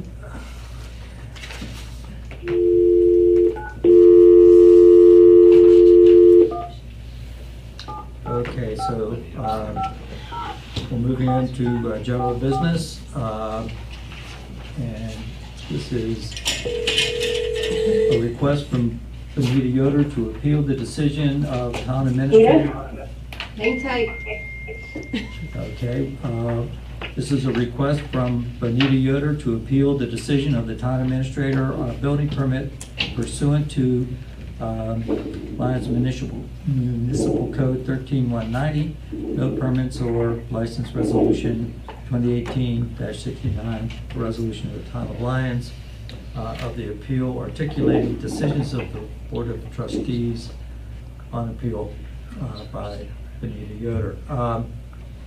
Before we go into this, I would like to declare that I have had intermittent conversations and contact with Benita Yoder, primarily related to the potential for Lyons volunteers to provide some volunteer, non-paid services to her home pursuant to the if there were the issuance of a building permit.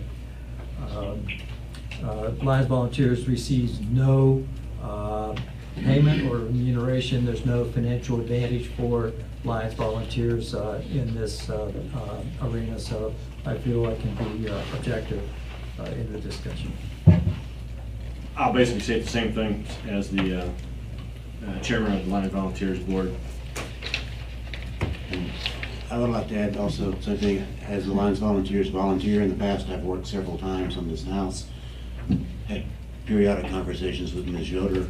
I was on the Lyons Volunteers Board, recently resigned from the Lyons Volunteers Board, but I don't believe any of my past connections to this property would influence my decision on this matter at all.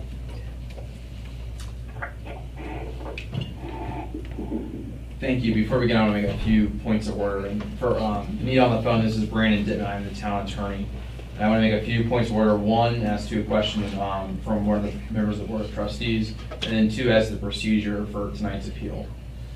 First, before we begin this appeal, I wanted to raise a point of order regarding a question I received from a member of the board this morning. Specifically, it was asked whether the board had the authority to grant a variance for a code requirement the town not grant a building permit to applicants with utility accounts. And this is pursuant to Lyons Municipal Code Section 3190. And the short answer to that question is the town cannot grant a variance under Chapter 13 of the code. However, what is being requested here tonight by Ms. Yoder is not a variance. Instead, what is being requested is an appeal of a formal decision of the town administrator to not issue a building permit due to an outstanding utility balance. Pursuant to the municipal code, section 13(1)(2)10, any final order of the town administrator may be appealed to the BOT relating to the enforcement of the utility chapter of the code. Pursuant to this authority, the BOT may overturn the decision of the town administrator to enforce the code.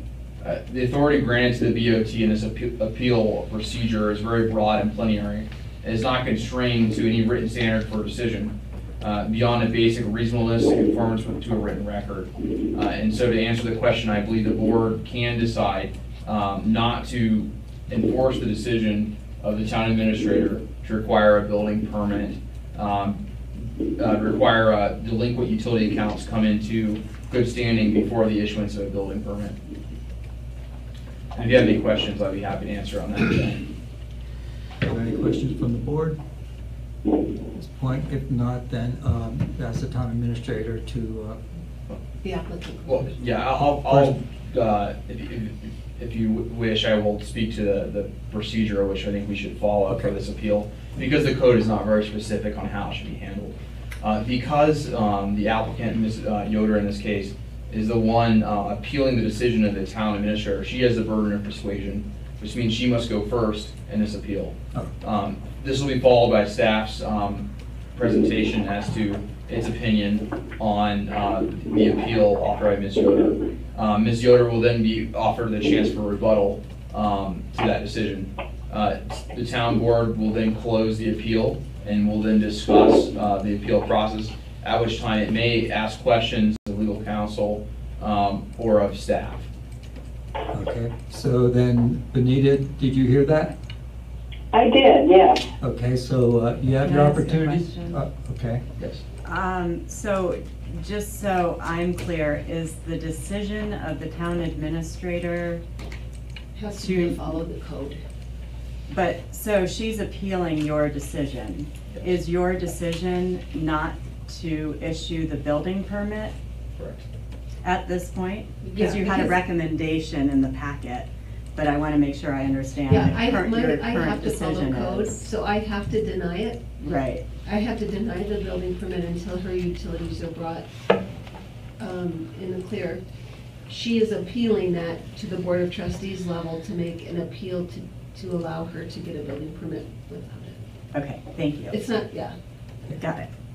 Okay, so Benita, then now you have the opportunity to make your case to the board. Okay. Well, thank you. Yeah, my understanding is that the town administrator doesn't have the authority to grant that, but that the BOT would if they so chose.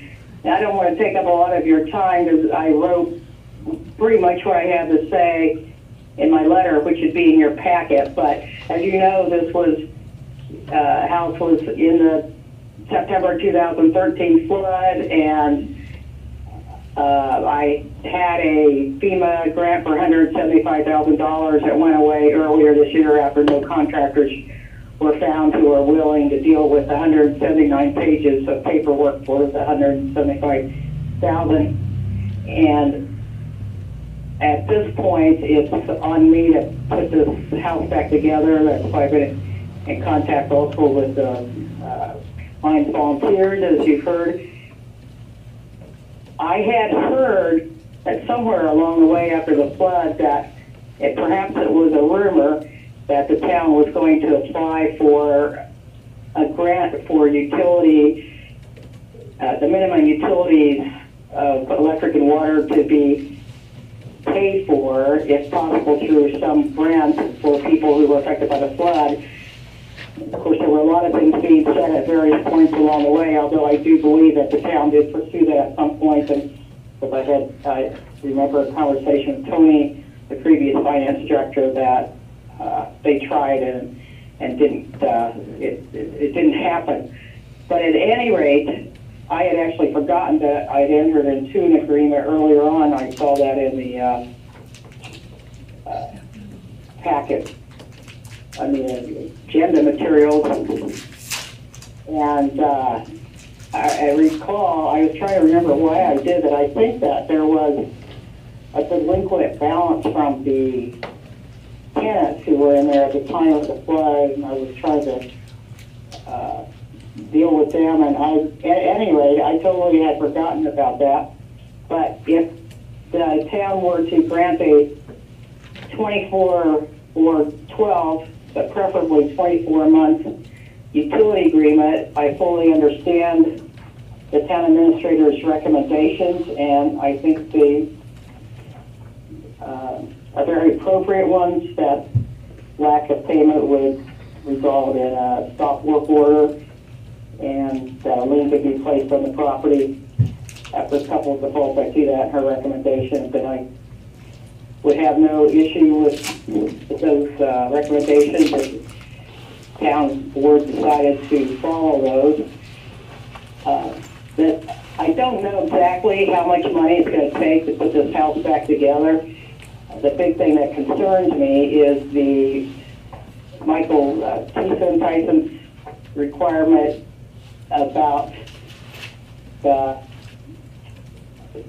whatever was between the rock and mortar and framing apparently was removed when the house was gutted, some sort of vapor barrier, and he's requiring that the rock and mortar be removed and a vapor barrier be put between that and the framing. And Line Volunteers, I've been informed they don't want to be involved in that part of it. And this is, I don't even know exactly what that's going to cost, but it sounds to me like it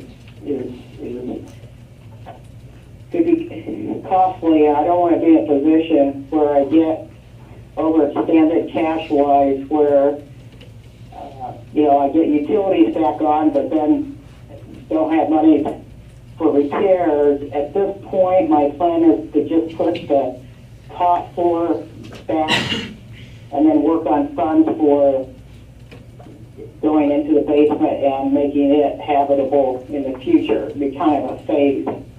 And phase one would be the top floor, and then phase two would be the bottom floor in the future. And the building permit I applied for is just to make the top floor habitable. I was already issued a building permit for the electric to replace the breaker box. I understand that was a mistake somehow that I got issued, but I had applied for two different permits because the building inspector and I were negotiating about the perimeter of the house. We didn't want to tie up the electric part. But at any rate, I'd like to get the house livable. I think it's the last house left in line that hasn't been put back to habitability after the flood, and I would very much appreciate if the board would grant a 24-month utility repayment agreement. And that's all I have to say at this point. Thank you for your time. Okay, so is there a... There's not a whole lot more to add. As Ms. Yoder indicated, the house was, severely impacted in the 2013 flood. It has not been occupied since that time. I'm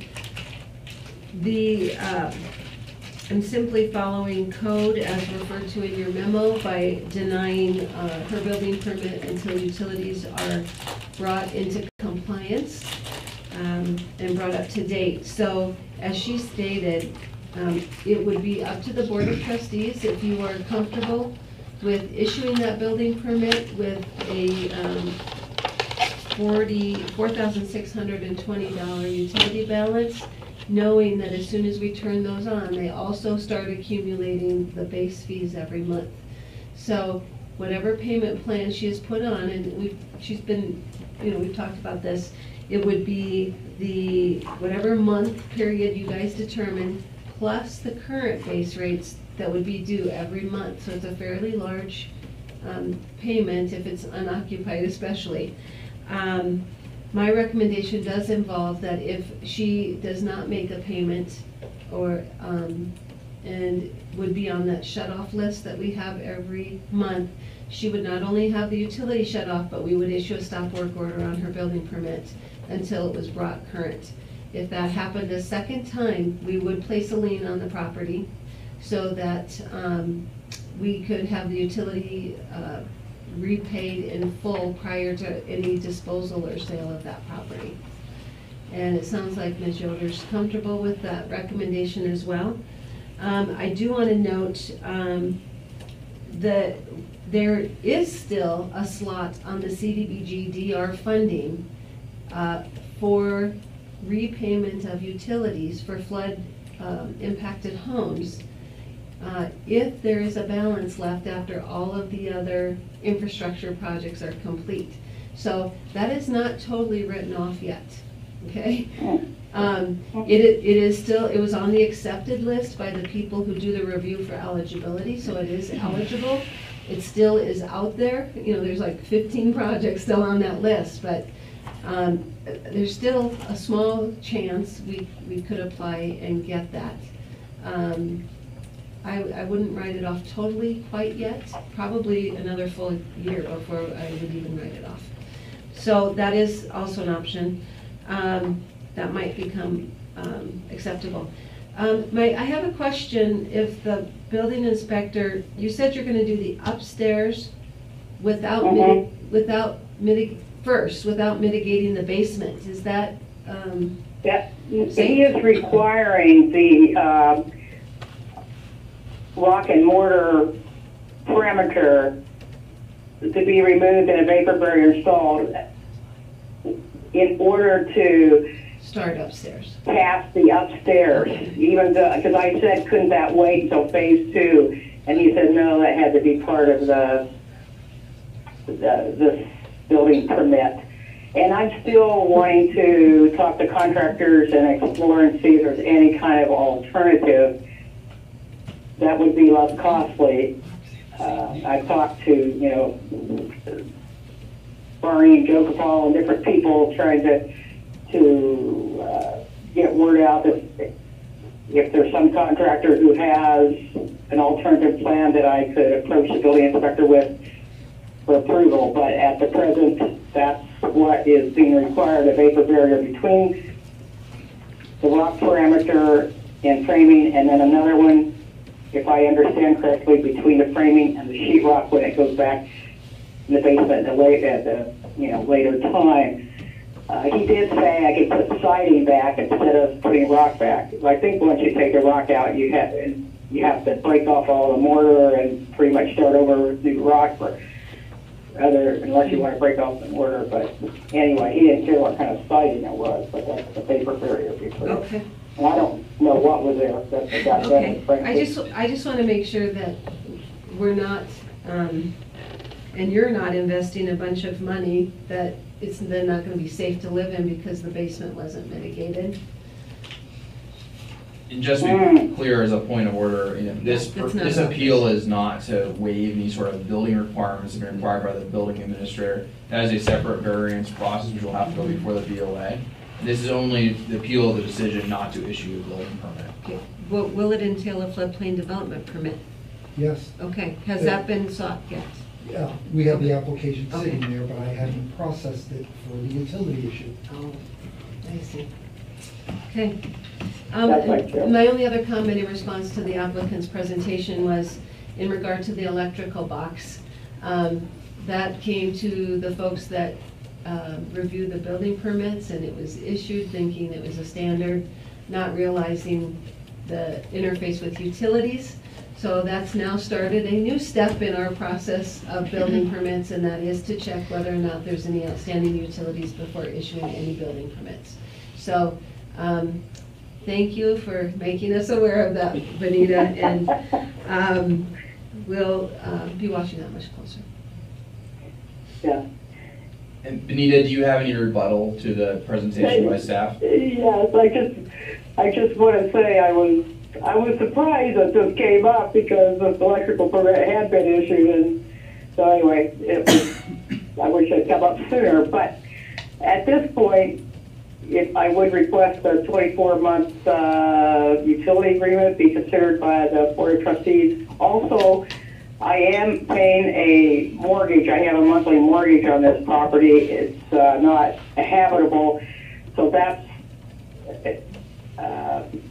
and I had been told by someone on the staff that these utility agreements were usually for financial hardship situations, not flood situations. And I said, well, but the flood causes, financial stress because there's a mortgage payment on an empty house. So I think it's all kind of one and the same in this situation. Well, and thank you for your consideration. Okay, if there are other comments from the town attorney? No, I think at this point, we can close the appeal and move on to discussion. Okay. So having heard the appeal from... I have a question of staff. Should I wait until after we've concluded discussion? No, I think it is appropriate. Okay. My question to staff is, other flood-affected properties where people were not in their houses for a while, base fees were accruing on their utility bills. Yes. I think some were not paid. I understand they're buyout properties that the number that were never paid. No, they were all paid. This is the only one. Okay, so and that was gonna be my question. The other homeowners Yes. who got behind on their utility base fees when they were unable to occupy their house or rent it out, Yes. or in that case, when they eventually got their permits, they all paid their fees? How most of the properties handled it was if they were planning to return, they continued to pay that monthly base fee every month they were out of the house, so that it didn't build up to this point. Other folks that knew they were going to be bought out may have let them accumulate, and then at the closing, they took it out of their closing cost, and the title company wrote a check to us. So all accounts are paid except this one. And I just want to mention too that hardship, according to the code, is not about this type of hardship. It's really defined by income levels. Unless there's an emergency in place, which we did have an emergency in place for a while, and then that was lifted. Okay, other discussion from the board? I'm curious, so I understand that there was initially a 12-month request for a delay of payment, or a payment plan for 12 months back in 2014. Was there any, what were the terms of that? It was our standard payment plan that we use, with people every month that ask to have a financial hardship and want to be on a plan. So several flood impacted families may have done that, or households. So she signed onto a payment plan on January 10th, 2014. Well, at that point, she was applying to be in the buyout. And her decision has changed to get out of the buyout. Then she tried to elevate, and then that did not work out as she described. So there was an original plan, but in our records and books, there was never a payment made, so it was a default. I'm sure under the premise that she was at that point going to be bought out, and it would be made whole probably at the end of buyout. And at what point was the decision made to not be a part of the buyout, but to go ahead and pursue keeping the home and repairing it? Can she answer that? I don't have that information in front of me, but it was, the applicant might know the exact date, but I would just ask that the applicant and also staff keep the discussion limited to factual clarifications and not any sort of reasoning why this should be granted. But the applicant may address the factual question, I think. Ms. Yoder? I can't really answer that when that decision was made. I think I actually was on a dual track for a period of time, and there was a period of time where I remember telling Rosie my preference was elevation, but they weren't sure about that, so the buyout was the more sure track. But I was on a dual track, and there was a lot of uncertainty, and I really don't know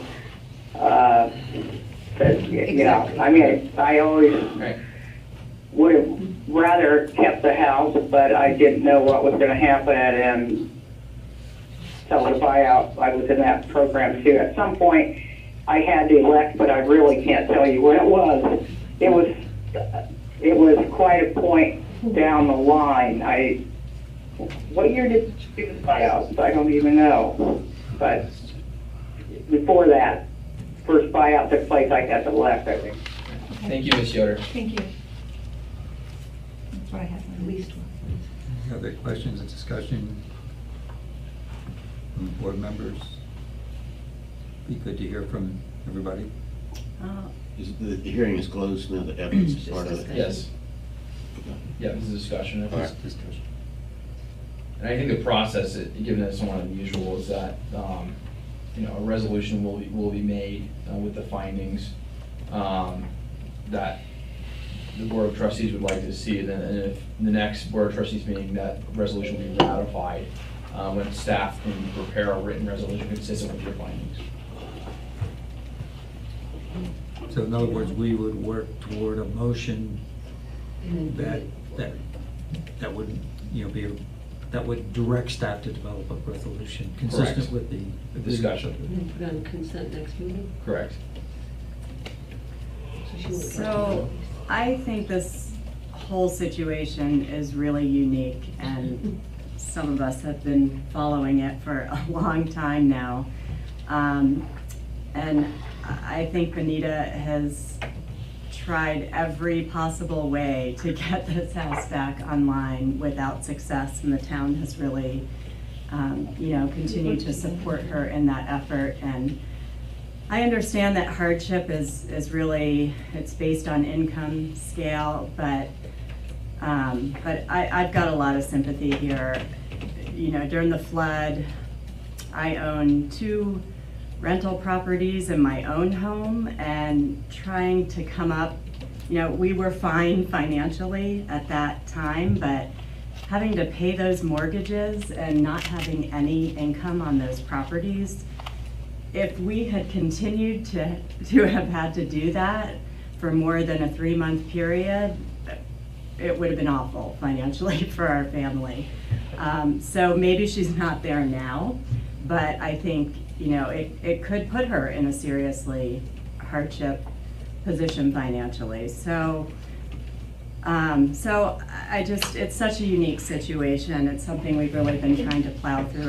I'd really like to see an exception be made here, the decision by the administrator be overturned, and to grant that 24-month period with the stipulation that she needs to be current on those payments and the current base fees. And if she defaults, that we take the suggestions presented by the administrator. But that's the route I would like to see us take.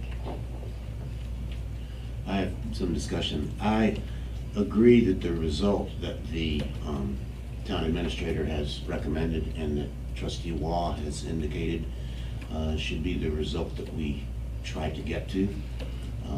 That someone who has gone through all of the difficulties that resulted from the flood here and finds herself in the position that Ms. Yoder finds herself in, if they enter into a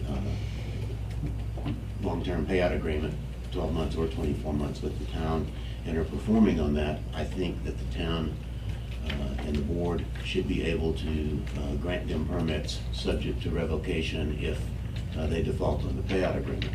That's the correct result, I think. And this is certainly an exceptional circumstance. However, my reading of what the Lyons Municipal Code says as to the Board of Trustees' authority does not allow me to vote for that result tonight. The section that the town attorney mentioned, 13-190, is pretty clear and it's pretty absolute. It says no permits or licenses. The Board of Trustees, it's not even directed to the town staff or town administrator, it's directed to the Board of Trustees and other boards. So it's not saying the town administrator can't grant somebody a license or a permit and they can appeal. It says the Board of Trustees or its boards, commissions, authorities, and other appointed bodies good question, whether it even applies to the town staff. Yeah. Shall not issue any permit. Doesn't say may not issue, doesn't say shall condition the permit. It says shall not issue any permit, license, liquor license, or other town approval where there remains any deficiency or amount owing for utility service. That's what the code says. I took an oath to uphold federal, state, and local law when I became a trustee, and that's what the code, as I read it, tells me I have to do. I wish that there was a second sentence in that section that says the Board of Trustees has authority to issue a permit on such conditions as it sees fit to someone who is in a payout agreement with the town on a delinquent utility account. If we could get an amendment to that town code section to give us that authority to do exactly what the town administrator has suggested, I'd vote for it in a heartbeat. I think Ms. Yoder would be entitled to it, and I think anybody else in a similar position that could make a similar case would be entitled to that. I just don't see how I as a trustee can apply a code section that says shall not issue any permit, and it says Board of Trustees. I don't see any way around that, and I therefore must reluctantly vote no on this appeal tonight, with the proviso that I would like to, if it does not pass, I would like for us to direct town staff and town attorney to, as soon as possible, present us with an amendment to that ordinance that would allow us to allow the Board of Trustees to grant permits for someone who's current on a utility payout agreement.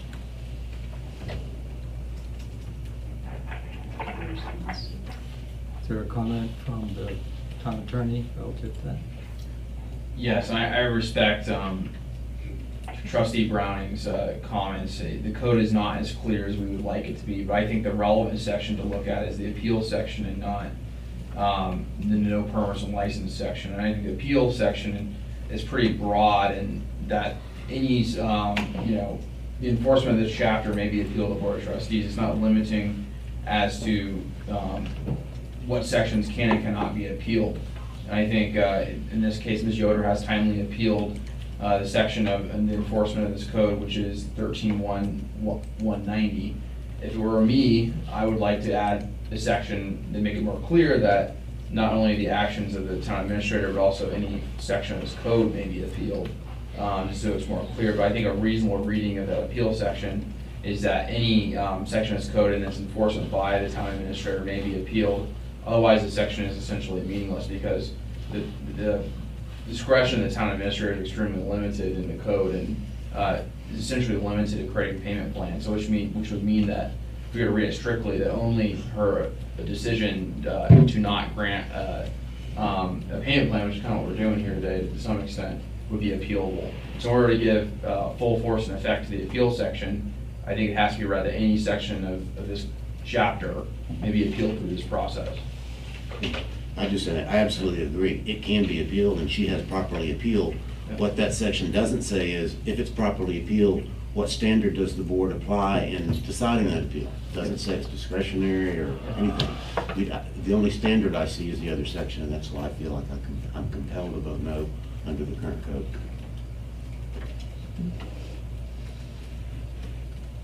Okay. I'll go. I am more aligned to concur with Trustee Waugh. I understand what Trustee Browning is saying, but as declarations are made during catastrophes by presidents and governors, we are still recovering. Previous boards ran on and made every effort to help everybody that was affected by this to clear the path to recover, bring people home, those that can, those that wanted to make right their properties. I personally don't have a problem, and I do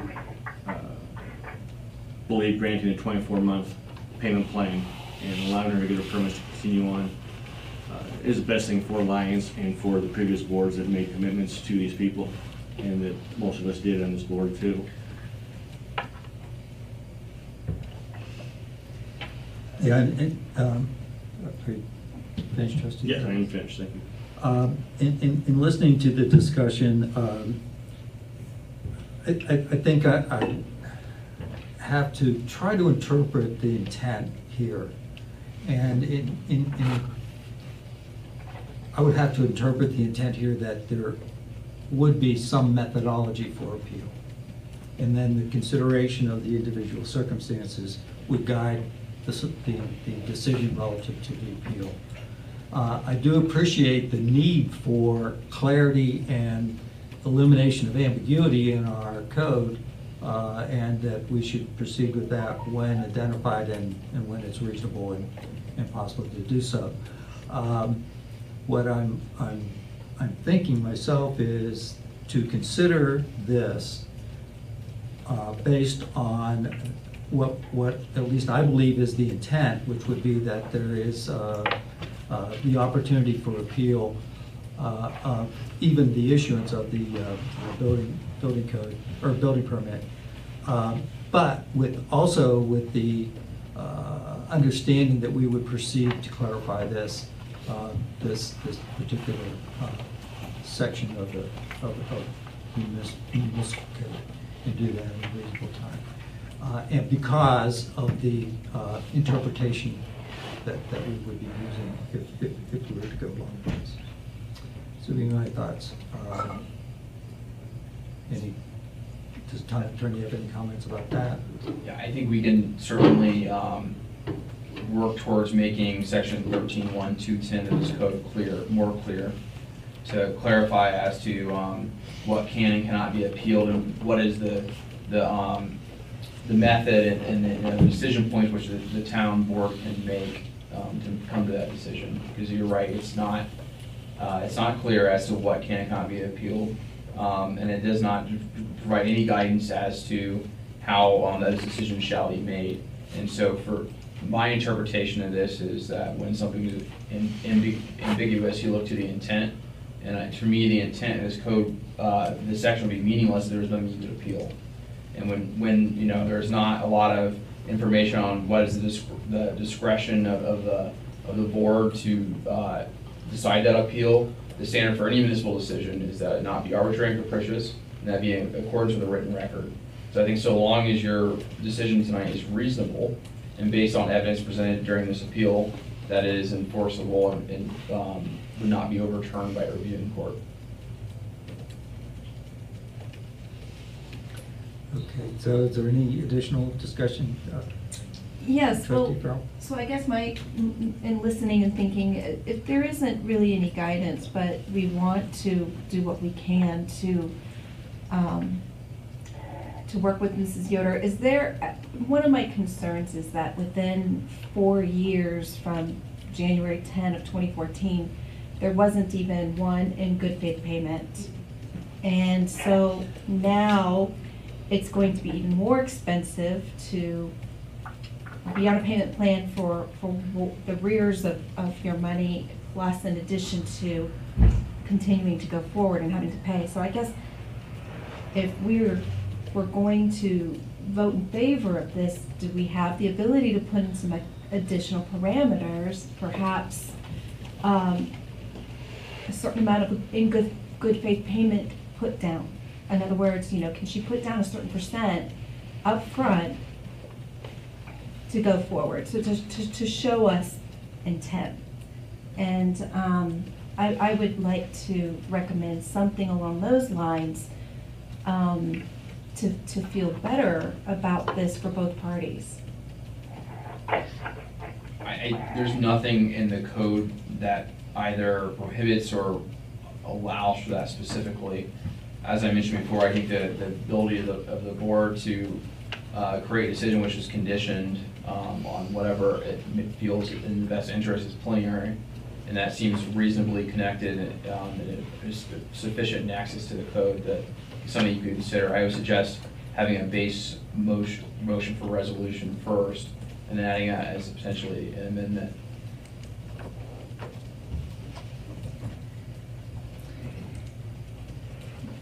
Is there anybody would be interested in that kind of an amendment? Yeah. And then what would be an appropriate percentage? Well, do we need to make a motion first That was the before we suggestion. get discussed into that, the okay. details? Sorry, I haven't figured out all the legal. No, it's okay. That's why I'm not answering you and looking at you funny.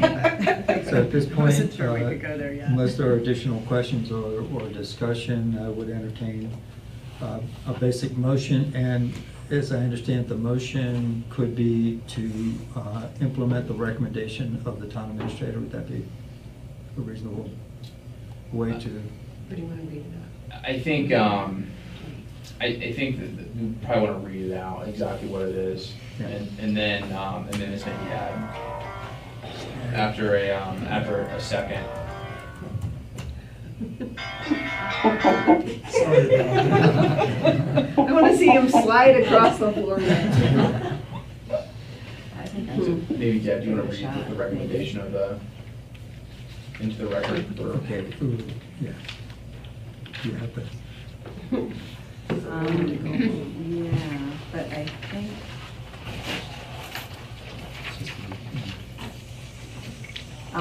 so I think the motion would have to be something along the lines of, I move to overturn the Decision. town administrator's decision not to issue a building permit.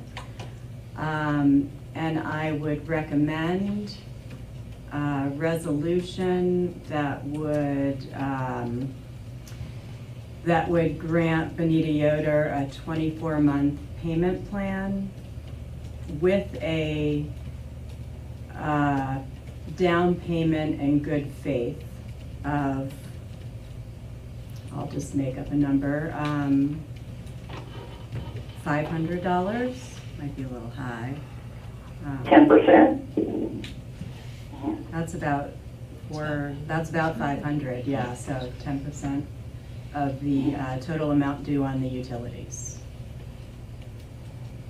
With the other, And I would further move that the resolution stipulate that a lack of payment, the monthly payment, right, a lack of payment would result in a shut-off of utilities and a stop work order be issued until the account is brought current. And that if the owner defaults twice on the account, a lien shall be placed on the property to ensure full payment of the account prior to sale or disposal of the property. Was there a second? I'll second that. Okay, is there additional discussion? Hearing none, I will call for the vote. I can't see you 4-1. 4-1. It passes 4-1. And at this time, are there any additional actions that are necessary on this question? No, Mayor Pro Tem. I think at this point, staff has taken the direction of the Board of Trustees and will prepare a resolution for your ratification at the next meeting of the Board of Trustees on August 20th. Thank you. What do we do about the clearing up of the, do we just put that at a different agenda item later, a different meeting? Clearing up of ordinance, was it 13? It would have to appear on a 13. future agenda. Okay. And so staff will work on finding room to put that in the future agenda. I intend to request that during trustee reports. There you go. Never mind. There you go. Okay, so an additional item was added to the agenda at this time relating to Lions Property LLC and an appeal by. I just want to give a little bit of background. Well, before you do, as the spouse of a member of Lions Properties LLC, I recuse myself from this discussion. Yeah, we should hang up on Oh, it. Benita, thank you. Yeah, thank you for letting me present by phone, and good night. Good night. Thanks, Jack. And thank you. They added an agenda item at the beginning of the meeting, an extension. So I wanted to give a little background on why this has come up in the manner in which it's for us tonight. And that is Lions Properties sent to the town a request, in which they called an appeal but cited the code for 13-1-250, which is a intent to cure on, looks like the 1st of August. The intent to cure section of the code is a meeting with the town administrator in which a payment plan can be devised in accordance with standard form that the town has. That notice to cure meeting was held today, and there is still not resolution on the town administrator's interpretation of both the Lines Municipal Code and a memorandum of agreement between the two parties, which the town administrator believes spells out the methodology in which their bill should be calculated.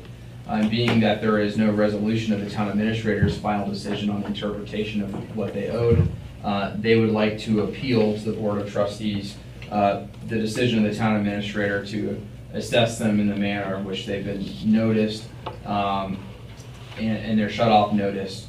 The reason why the urgency of bringing this to the Board of Trustees tonight is that the shut-off notice is for the 15th of this month. There is no opportunity for an appeal like we had tonight to be noticed for the public before that shut-off date. Because there is a chance for irreparable harm to the appellant in this case, they have requested a stay of that shut-off date until an appeal can be heard, which they believe can occur on September 4th, and is what the town would suggest as well. Colorado municipal law allows us to do this process when there is extraordinary circumstances, where there is irreparable harm, and where there can later be a ratification of the action by the board. If resolution is not granted tonight to toll the shut-off date and to have an appeal on the 4th of September, the town administrator must shut off their property in accordance with the notice that was sent. And so that's kind of what we're deciding here tonight, is whether or not they should be shut off on the 15th, or whether the town would like to extend that until they've had the opportunity to have their appeal heard before the board on the town administrator's decision as to the calculation of their bill.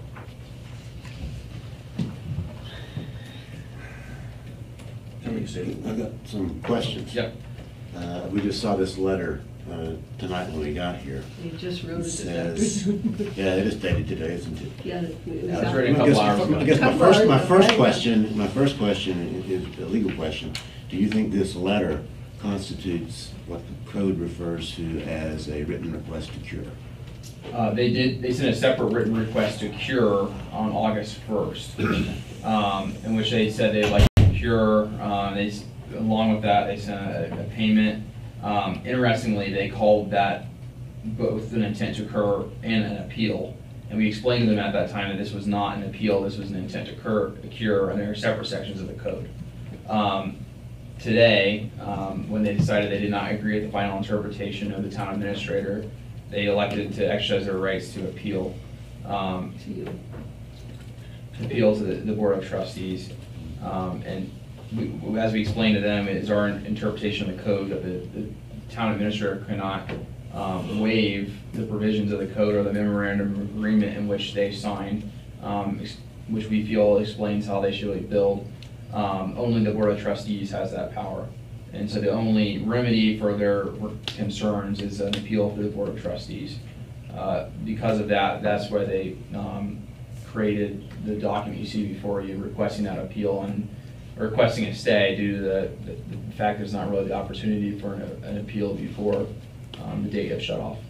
Do we have copies of their August 1st cure letter? Yes, we do. Because I haven't seen that. That was written at my level to me. And now they are appealing that to you.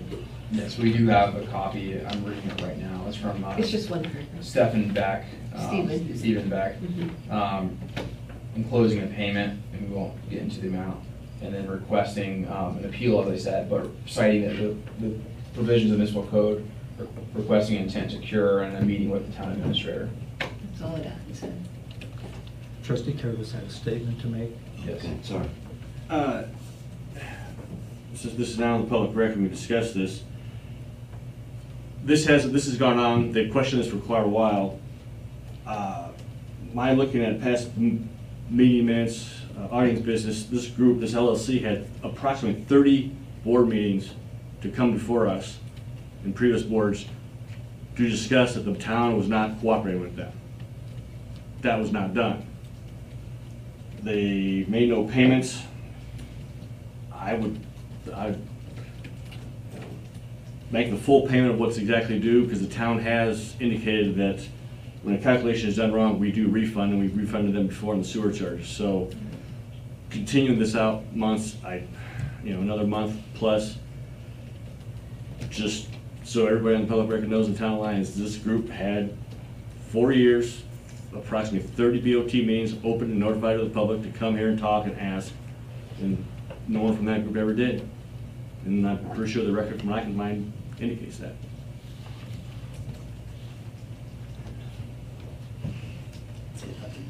Mayor Pro Tem. Trustee Pearl. Okay, so I think I understand what intent to cure is, but I've never heard an explanation. Can you give that to me, please? Yes, an intent to cure in this case is a notice as provided within 10 days, I believe, of sending the shut-off notice. And basically what that intent to cure is they would like a meeting with the town administrator in which to set up a payment plan to bring them into compliance with the delinquency. In this case, it's not so much the desire to set up a payment plan they are requesting, but rather an interpretation of the code and interpretation of the memorandum of agreement that they have signed with the town, which details, we believe, how their bill shall be calculated. Given that it is an interpretation of the code and of the MOA that they're really asking from the town administrator, we don't think the town administrator, from a legal perspective, has the power to make that determination. So only within the power of the Board of Trustees pursuant to the appeal section of the code in order to make that determination. So that's really the difference between the two sections. The notice to cure is an administrative process for which to set up a payment plan. And the appeal process is really an appeal to the Board of Trustees for interpretation of the code, or in this case, also a memorandum of agreement. So if I understand correctly, because I don't feel like I really do, what the purpose of tonight is to basically say, we understand that you can't come in and pay by the deadline that we set, which was the 15th of August? Not that they can't. Or that they're not able to appeal within a certain amount of Correct. time. So they're asking for us to just, can we put a hold on it until the next date, because our next meeting is on the 20th. They would like the 4th. Because the. They want to go to the 4th. Yeah. The manager is out of the country till the 24th. And he's the only one to authorized to enter into this agreement at this point. So what they're requesting is basically what is essentially injunctive relief, that the town will not shut them off until they can get an appeal before the Board of Trustees, in which they can state their case for their interpretation of how the utility bills have been calculated. We have a disagreement as to how those bills were calculated. They believe that it should be one number. We firmly believe it should be a different number. And we believe we've explained to them over time that the reasons why it's that number and what exactly is binding them to that number, but they disagree with that as well. And so really their only remedy to them at this point, because it really is an interpretation of the MOA and the code that is at stake here, is an appeal before the Board of Trustees. So then on the 4th, Yes. it's going to come before us, and at that point, even if there's this disagreement, we are in the position at that moment to say that if we approve tonight to do that, Right. that's when we're at the moment to say, really. You will make the final decision on what their bill is, both in the past and going forward, because they also dispute the application of the MOA going forward. And at that time, will you provide us the information of what is our It will be a justification similar for the hearing bill? to what you did Today. Today? Except Okay. it will be much more lengthy. Yeah. Good, long night. Right after that. And that's it, they requested it, and so we had to bring it for you, and of course we couldn't act on it tonight. They used their opportunity. The staff is not recommending one way or another whether you grant this. It was only within the Board of Trustees ability to grant. Okay, thank you. I need to go back, from my understanding, and get a few more background facts than we have before voting on this basically say request tonight. Yep. And I'm gonna take it back to where we were when we had a special meeting to approve the audit, and we had an executive session, and we got advice about what's confidential and what's not. And our understanding at the end of those sessions was the staff was gonna proceed in the normal fashion. We didn't make any decisions that day, didn't tell them do this, do that. Yep. They sent a notice, as they normally would on a delinquent account, and it was on the standard notice form. Right. Yes. And did that go out the next day after that meeting? Yes. So that was like Shortly thereafter, maybe in 2 days, I think it was the 18th. 24th or 25th? Or what? The meeting was on The meeting was on the 23rd. Went out on the 25th, So they get a notice on the 25th that states the amount of their delinquency. and then they would be shut off on the 15th if not paid in full. Right, and they have 10 days to, it's not exactly intent to cure, which is kind of why I'm asking these questions. It says they shall submit within 10 days, which has now passed, in writing. It doesn't say business or calendar, so we were that's giving true. them the benefit of the doubt. Business.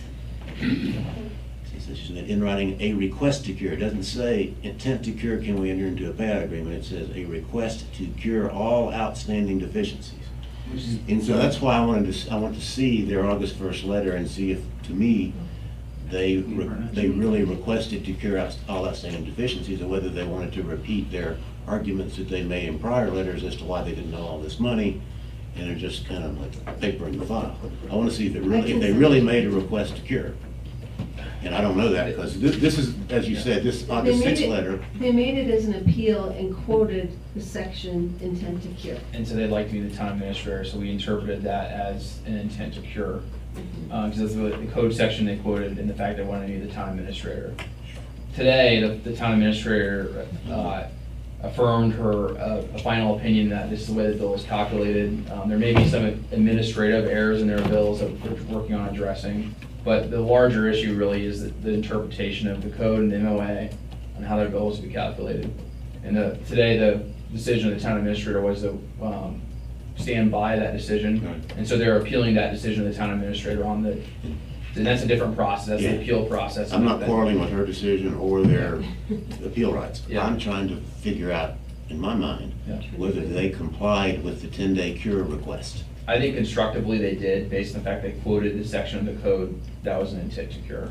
And I would like to see a copy of that letter. And I think, Deborah, you're working on printing that. Here it is, I'm sending it right now. Do you want me to, do people have access, or should I print it? If I may approach, I can show you on my computer.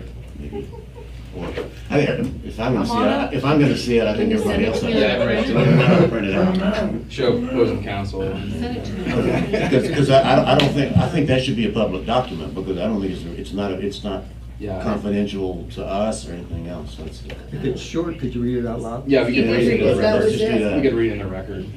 It's pretty short. And so I have, the intent to cure was sent Wednesday, August 1st, 2018. It looks like from Stephen Beck. I can read it, I'll read it. No, I got it. You're not in front of a microphone. Dear Town Administrator, as stated in our letter last week with a payment of $5,000, we have requested to sit down with you and your staff to clarify what we are being charged.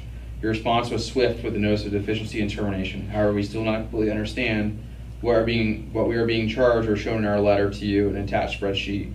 As shown in our letter too. And yeah, shown a letter to you in the attached spreadsheet of all bills on 501 West Main Street, Unit A. Please consider this a formal notice of appeal pursuant to Lions Municipal Code 13-1250, which is the notice to cure section. We are unable to meet anytime after August 10th, when all the partners are back in town for summer trips. Enclosed is a payment of good faith of the funds we believe are correct. And I'm not going to read that to the public records. I think that's confidential. Sincerely, Stephen Beck, Managing Partner, Alliance Properties LLC. And so they've quoted this section of the code, which is for the notice to cure, and they've requested a meeting with the town administrator. So I think at least constructively, they have activated the portion of the code for the notice to cure. I'll just state for the record that from what we've been presented tonight, I don't think that that is a request to cure. I understand they cited the section, but I don't interpret that as a request to cure on that narrow issue. I also have background factual questions that to me are quite relevant to whether we should grant them a discretionary stay until September 4th at their convenience, not the board's convenience, not expedited resolution of this, but when they happen to want to be present for a board meeting. The amount past due and the amount of payments they've made, their so-called good faith payments, to me are quite relevant to this, because as Trustee Caravan said, they've had 4 years to deal with, actually since the main dispute came up, at least 2 years to deal with this. There is a substantial portion of the amount due that appears, from what I've seen so far, to really be undisputable electric meter usage. They never paid the undisputed portions of their bills. They started making payments that they call good faith payments recently, but from what I'm seeing, based on the prior payment they made at the time of our July 23rd meeting, and the additional payment that they referenced, that they have apparently made on August the 1st, I still don't think they have even paid the minimum amount that is really undisputable under their bill. I understand that there are some smaller administrative issues about whether particular fees, base fees of $18 a month should have accrued for a while. I understand that they want to dispute and maybe renegotiate the memorandum of understanding, but those issues that they've raised in that part don't negate their duty to pay what they undisputably owed each month.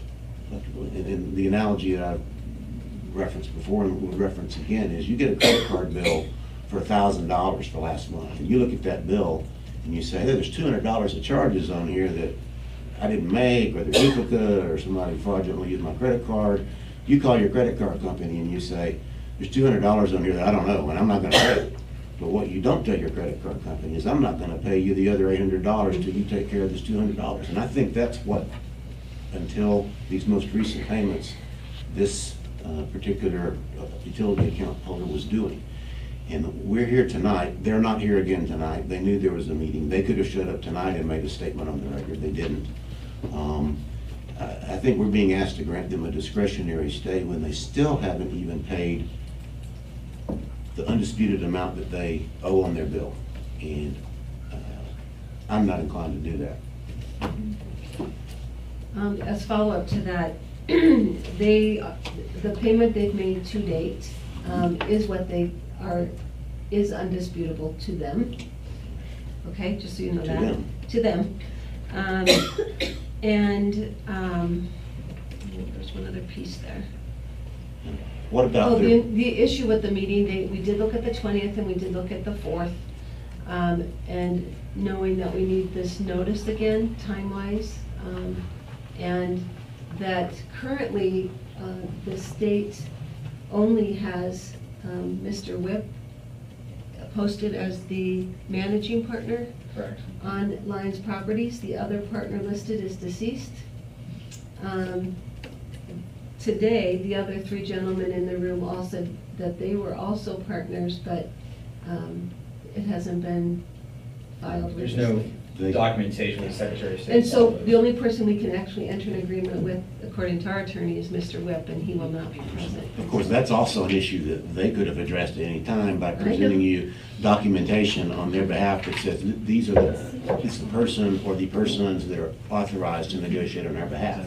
Shouldn't be the town's responsibility to look at Secretary of State records and guess as to who is entitled to represent them. They should have affirmatively said, if one of their partners is out of town, they have the right to meet, give their one of their other partners the authority to represent themselves and appear at board meetings. That's their responsibility. It's not the town's responsibility. They took it one step further to say if that's the case, then Mr. Jerry Moore signed the MOA, so that's not even valid.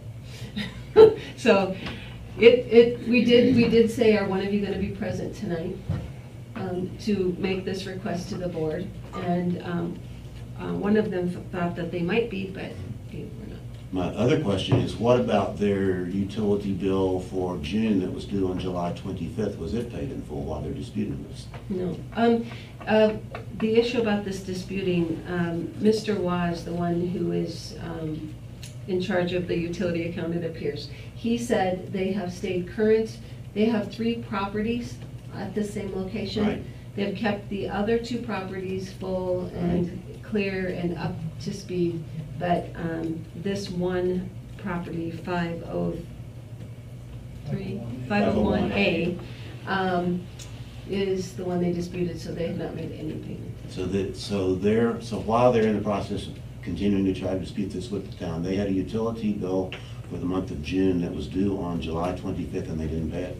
On this property, no. On this 501 property I'm talking about? No, not unless you apply what was recently made to that bill, but it doesn't specify where that was applied. Okay. So this puts the town, particularly the Board of Trustees, in a very difficult position, quite frankly. And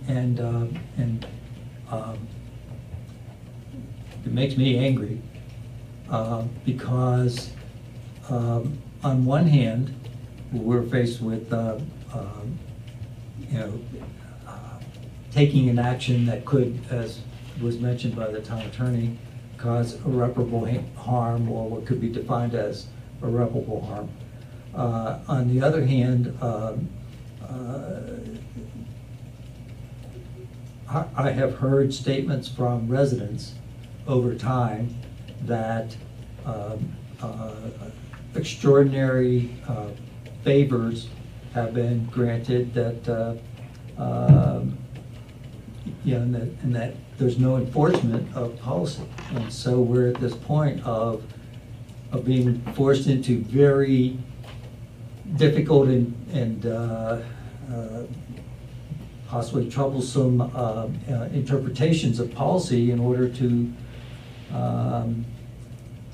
possibly, or if we were to honor the request, accommodate this particular town business.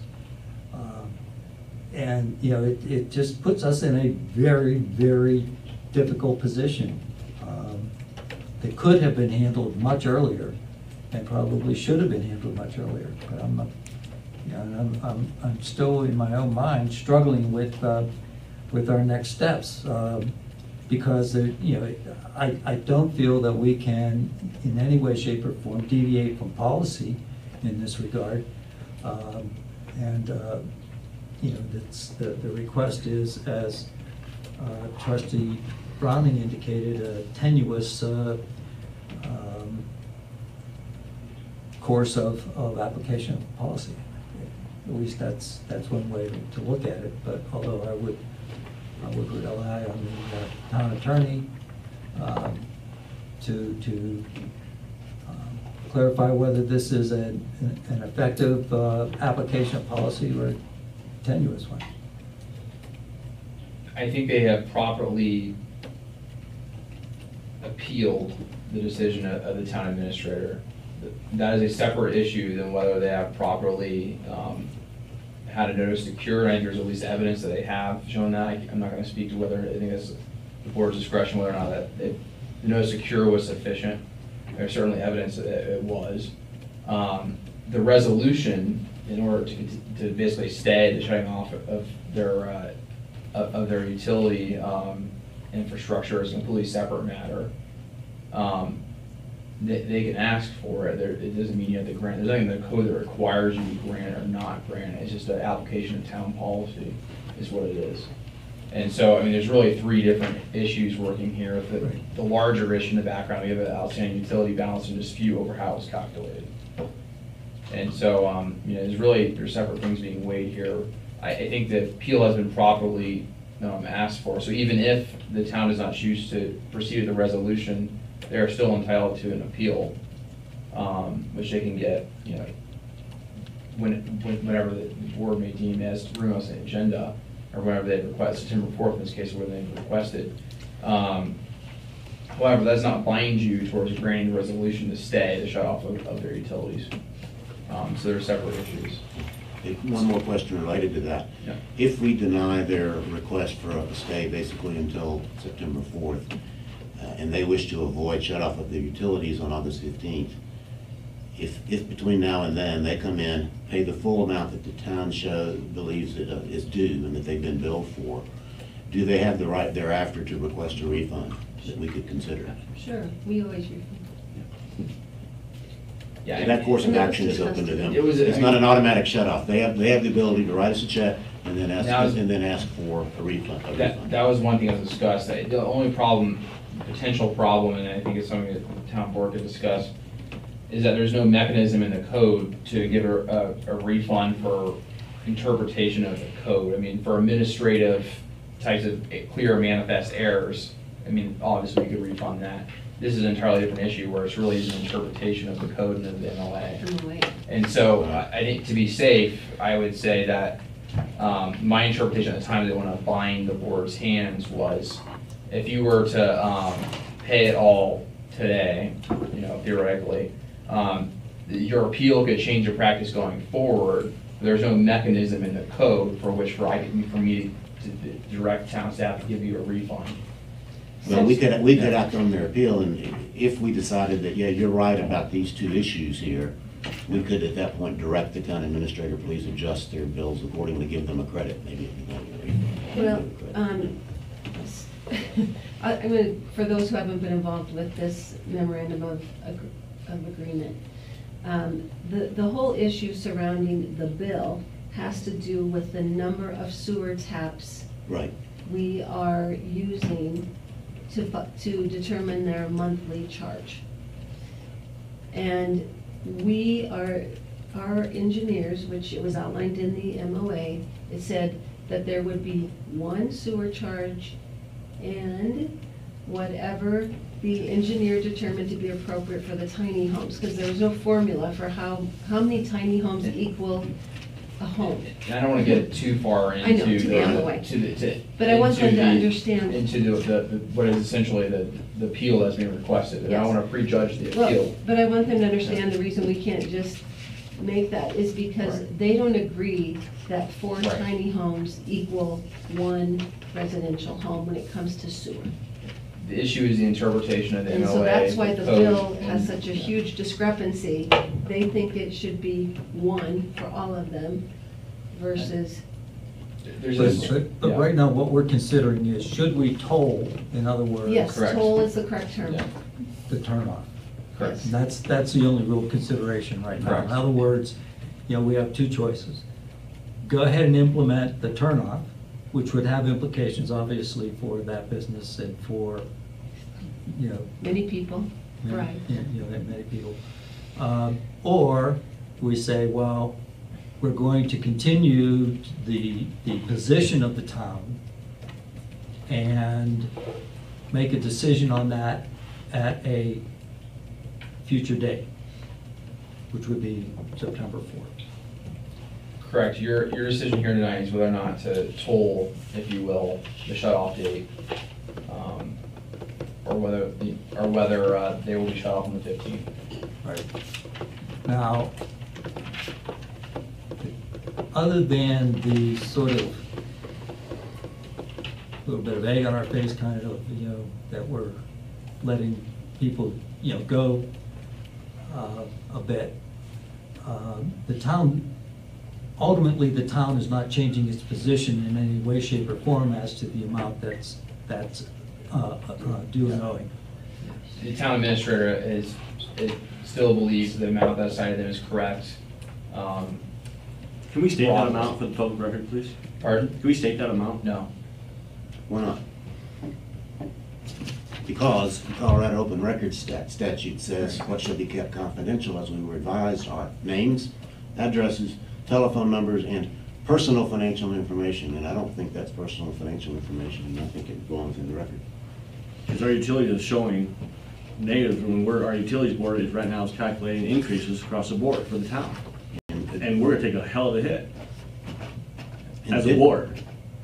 And additionally, they, through their letters, which are not confidential, they should be in the public record, one was read in the record tonight, they get into the amounts that are owed. And the memorandum of understanding that's the basis of the dispute was approved by resolution of the board in public meeting, so that much of this information that could conceivably be confidential if put into an open records request is already in the public record. So I think we've got multiple items in the public record already of what the amount due and paid are. I think it'll all be in the public record. We don't even have an open records request at this point, so I'm not even sure that that part's Does our audit indicate what to do? That's on our report today? We just approved, or Well, is- the audit only reports through 2017. Okay. There's an additional 6 months past that now. But the audit's recommendation was basically that the account was to come current for multiple reasons. Right. Yeah, and right now, so as I understand it, there's absolutely no implication that the town would be making any less than that request amount. The only one we believe that could change that decision, broadly speaking, would be the Board of Trustees. The only thing that town staff is going to do is to make there's been some indication there may be some manifest errors for a couple $100s here and there. But in terms of the broad amount, the vast majority of the disputed amount, only the town Board of Trustees can make that decision, we believe. Yeah, no, I understand that, but what I'm saying is that there's the tolling, and then there's all that decision-making related to that. Separate. Yeah. Any decision on the tolling bears no implication, precedent, or limitation, reduction, or any of that on the demand that they come fully current. Correct. You know, with whatever minor little adjustments there may be. That's correct. The resolution to grant the tolling does not change the town's position as the amount owed. The only thing we believe they can change that is a decision of the Board of Trustees pursuant to an appeal. Procedurally here tonight, in order to grant their request for a tolling, there would need to be a motion made and seconded to grant that request, and then it would require a vote of 3 of the 4 of us, because if it's 2-2, it fails. Is that correct? We don't even have a seven-member board. We have a quorum. You would take all 4. This is a quorum. This is a quorum. 2-2 would fail. 2-2 would fail. Okay. My last comment is, I'm not prepared to make that motion. I have a question for the attorney going back further, as we talked about who's listed in this LLC to sign documents. For all we know, since the wrong person signed the MOA, it doesn't even exist legally, does it? Does it You not? you can constructively agree to the agreement. I think there's ample evidence at this point that they have. They follow all the terms of the agreement except for this one that they don't like. Well, there's other things in that And they MOA. indicated they have filed. There's other things in that MOA that indicate a lot of other things they're supposed to do. Has anybody in staff gone on that property, checked it, verified it over the past 24 months? Meaning, Whatever the MOA, whatever they're supposed to do, over time, as time went on, it indicates in there. Have we been on that property and checked, verified that they are in compliance with that, though all those other aspects? most of the other aspects, So there's things they are not still complying with, they should be? yes.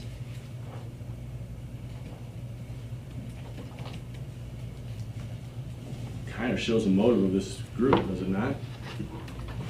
No, answer that statement, it's just a statement, sorry, not a question. Do they have any other course of action? If it's related to sewer, if it were water, they could bring in a truckload of water. But for sewer, there's really not much of a, I have a very difficult time just disconnecting sewer. I believe they still have a lift station there, so they could pump it to another point in our sewer system, but that would be, very difficult to plug this up, and it would, I basically wouldn't recommend just disconnecting sewer. About 11. Yeah, and water, I could do, but I can't just disconnect sewer. Without so causing you can major health disconnect issues. electric and, Water. which they could actually, it may not necessarily be irreparable. Not legally, they need to have our permission to be using any other sort of. Yeah, they can't use the water from the other source. Yeah, it's not a public. So, well, if they brought in water, the water would theoretically go into the sewer, is that the issue? Yeah. So they would be illegally using the sewer. Correct.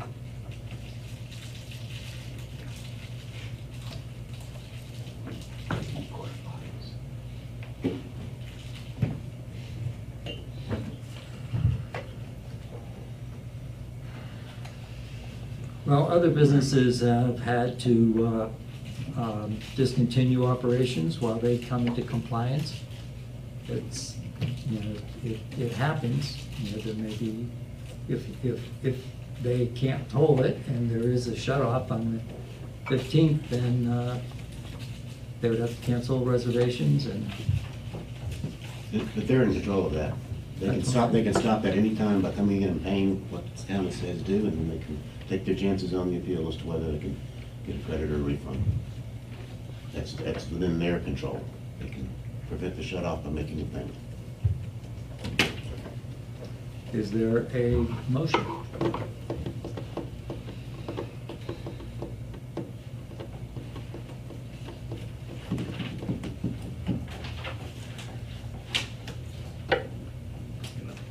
Time with it. Super majority can close debate in this portion of the agenda. 3 or 4. And the results of that would be then the administrator's decision stands. Correct. Well, I mean, in this case, it'd be that the resolution dies for lack of a vote. If there's no motion, it dies. It dies. Yeah, but then what that means is the decision to. Right. If you call the question, it means a vote must be had at that time, and if there's no vote, then there's no motion and it dies. So I think it would be appropriate step at this time to call the question, and there'd be a supermajority that would agree to call the question. I don't have any language to know how to what to do, so I'm gonna have to rely on Mr. Perry. Or I think alternatively, if there's affirmatively no further discussion and no vote, it dies. Just need to call the question. That's, actually, I already, in effect, did. Okay. Yeah. If there's an opportunity to make motion, nobody made a motion, I think there's no stay granted. Having heard no motion, the item is closed.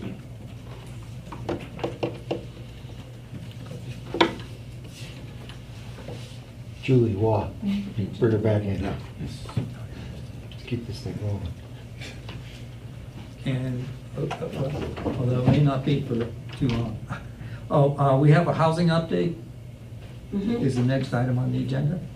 So we're going to wait until all trustees are seated. Maybe we move for a quick recess, please. Oh, yeah, sorry. I'll entertain a It's motion 10. for recess. 5-minute recess. I second. Or move. Mike I'll second that. moved, wait a minute, you made the motion. You make a motion? I make the motion for a quick recess. I second that. Okay. There we go. All in favor? Aye. Aye. Aye.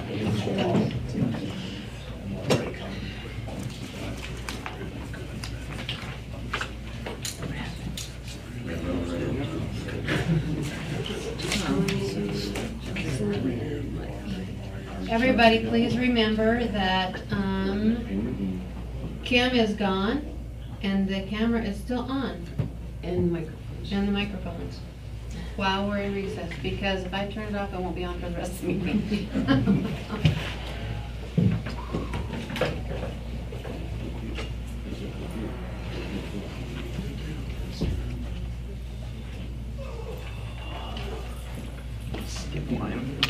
I shall say nothing.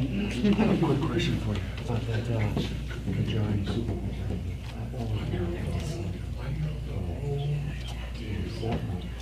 The board is saying supermajority decided to need 4 times the votes in order to motion pass. Whether there's 4 people there, 5 people there, 6 people there, 7 people there. If we have a board of 7 people, we need 4. There's a certain kind of privilege motion that requires a majority of support. Calling a question is one of them. But generally, it's the quorum that is present that votes. That's why you practice it in Middleton, Lakewood, and everyone else. Good. Okay. The vote of the quorum of Lakewood. Yeah. The line.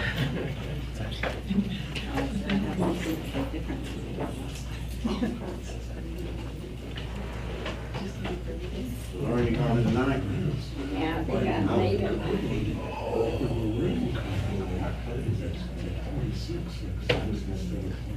You got to pull the muscle. By God. They have that, oh, yeah. Yeah.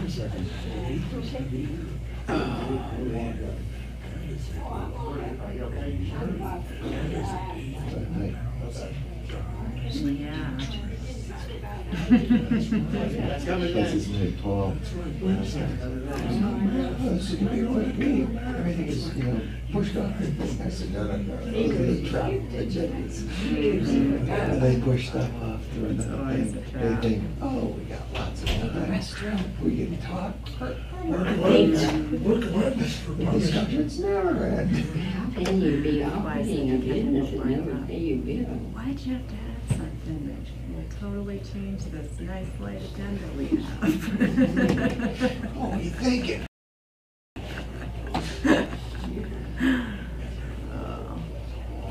Well, you and I will be.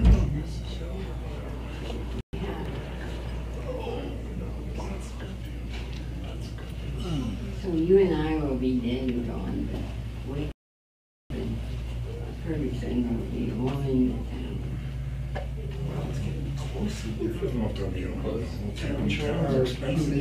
Oh, on my hair.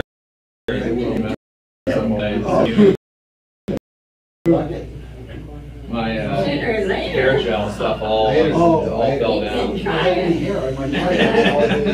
Thinking about it.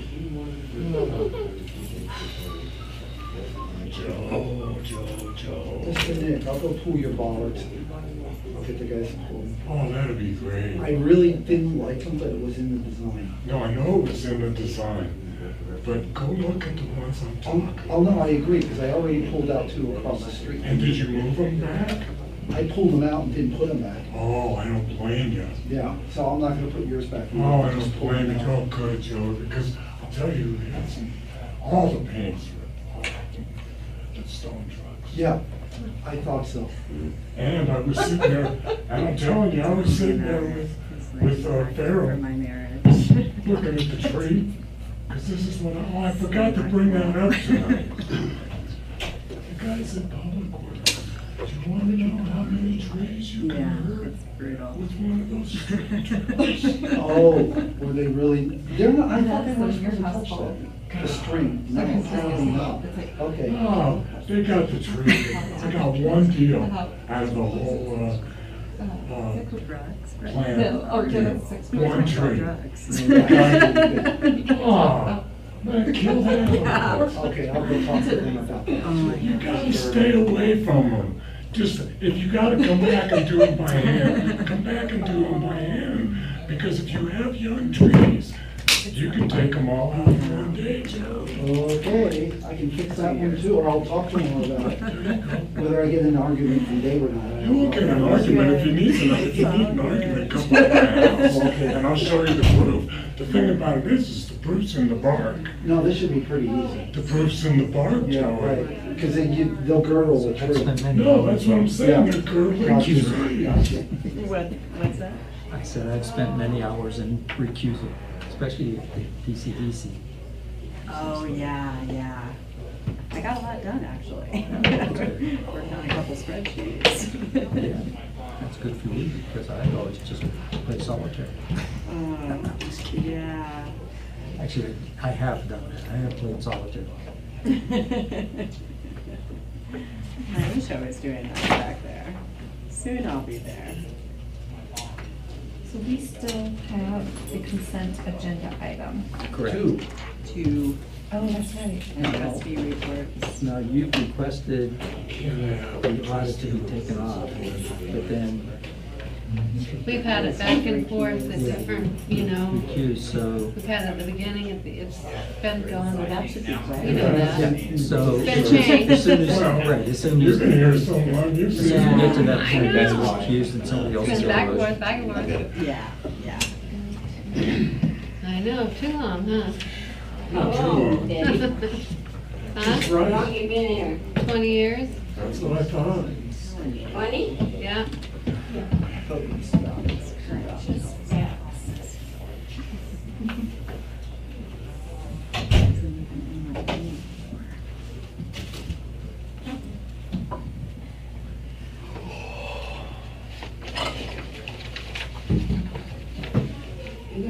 John remembering all this. I never let the facts stand in the way of a good story. That's for sure. We noticed.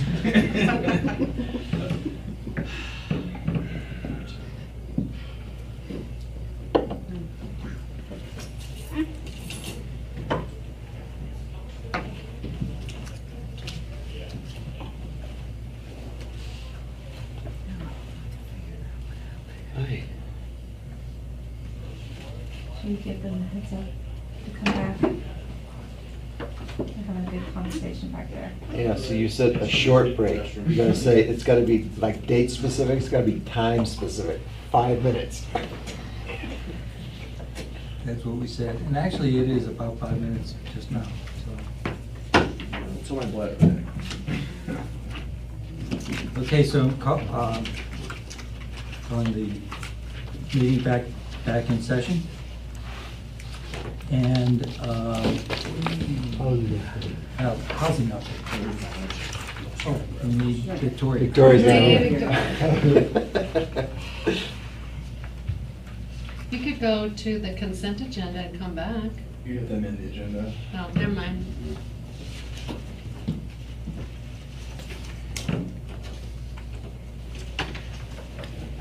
No news is good news.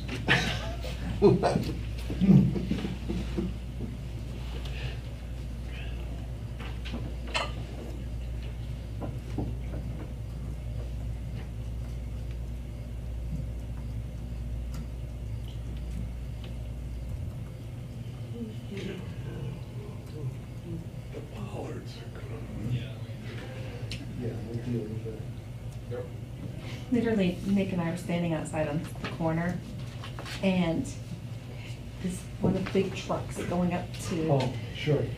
And he just started to take it out, and then he backed up, and there was no way, he just kept going. And it just completely, it's crazy.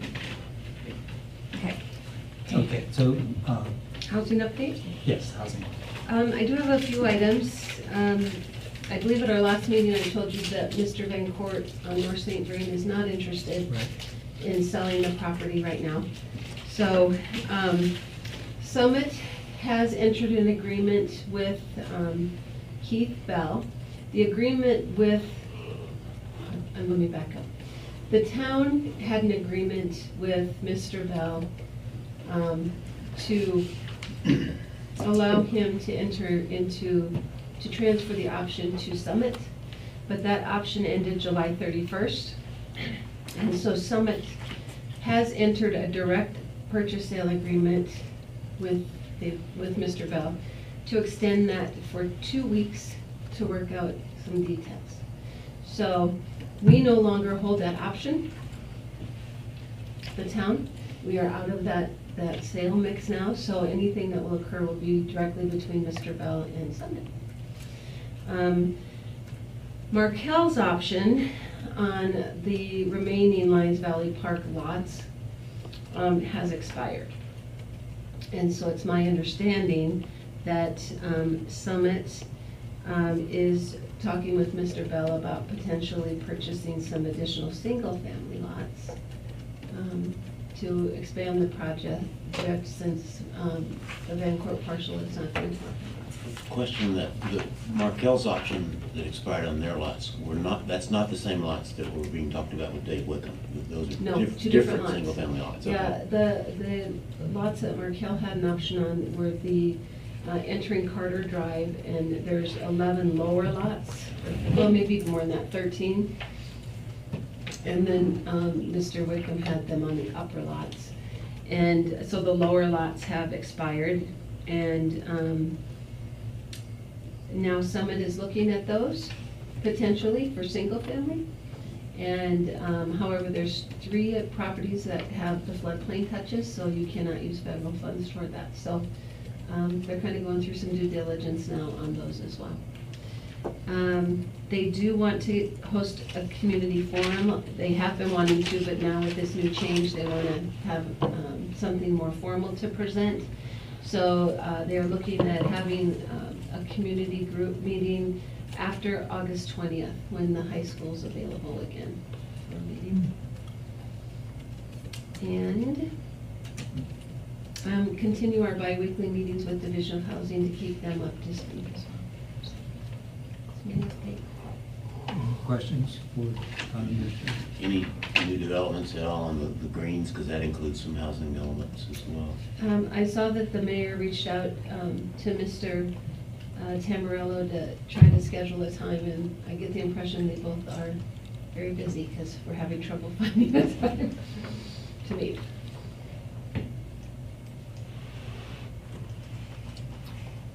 Ben? Okay. Okay, so items removed from the consent agenda, which were items number 1 and number 2. Item number 1. I pulled. Okay, yes, sir. Just to ask consensus from board, as I mentioned before, and I mentioned multiple times in workshops, of what we're spending, what we're not keeping up on. We had 2 ball fields, a whole other section of park. The town has, over the last several years, all kinds of studies, assessments and studies. We've spent hundreds of thousands, millions of dollars on. It's going back before the flood even. We continue to hire for this, for that, because we're required to, and I understand that. There's also a point you cut your losses. We, as a tourist town, we rely on tourist dollars. Tourists show up in town in April. We don't sometimes clean our main street until June. Mulch doesn't go down until July. We're behind schedule on a lot of things. Just, do we continue with that process of that rest of that park? We're not. That's just one. I have concerns. What's it going to cost us years down the road, just a couple years down the road, to see the wear and tear on what 1 or 2 parks looks like in a year or 2. And do we spend that millions knowing that we don't keep it up, and we have, and I keep bringing you know, beating a dead horse in the grave all the time. But that clawback, those parks don't look good enough to whoever decides to look at 10 years from now, 5 years from now. Where do we come up with that $2 million, $3 million, $1 million, whatever they say we have to pay? So do we continue with this park process, or do we delay it a few years till we get everything else done, see where we're at, see where expenses are for all the other parks? That's just it, that's all.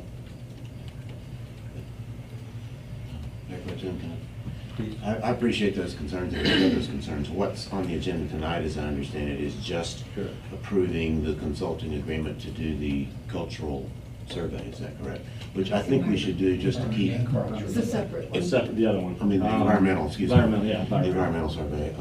I think we should do to keep the option open of going forward, but I share Trustee Carafus's concern about how much we commit. I think it's clear at this point that we're going to have to take another, not really start from scratch, but we're going to have to take another serious review of all the items that are included in Bone Park Phase 2 construction, if we get to the point that we can proceed forward. I'm not even sure we're going to get there yet, but if we get there, we have to look carefully about, and I think reprioritize pretty much everything. Ball fields, skate plazas, 2-lane roads with medians next to the houses. I think we need to look at all of those things. But this item tonight just gets us one step of the road to being in a position, we hope, to be able to review those options. And maybe we never review them because they decide we can't build there. But I think we ought to keep exploring that option, but know that we're going to have to look at it, take a serious review of it when it comes to that time. Johnny? Trustee Ross? Yeah, I think we need to plow forward. I think we're replacing something that the community lost, that the community feels really strongly about. We're not bringing something new online here. We're bringing back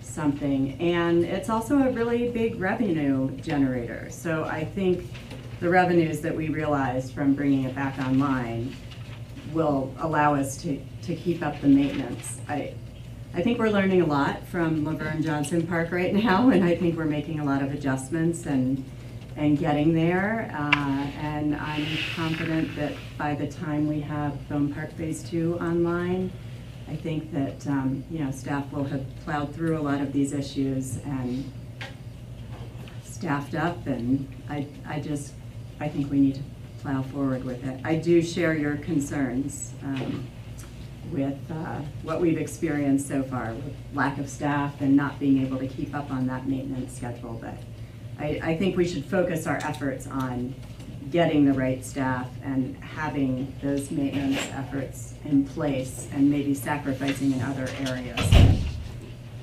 But I want to see this park back online. I agree with Trustee Wah. I actually was going to remove this consent agenda also because I actually have some questions about it from a detail standpoint that I was just hoping to get answered. But I don't want to do that yet unless there's more you want I to just say. have one follow-up question to these studies. How long do they last and how long do they sit on the shelf? This is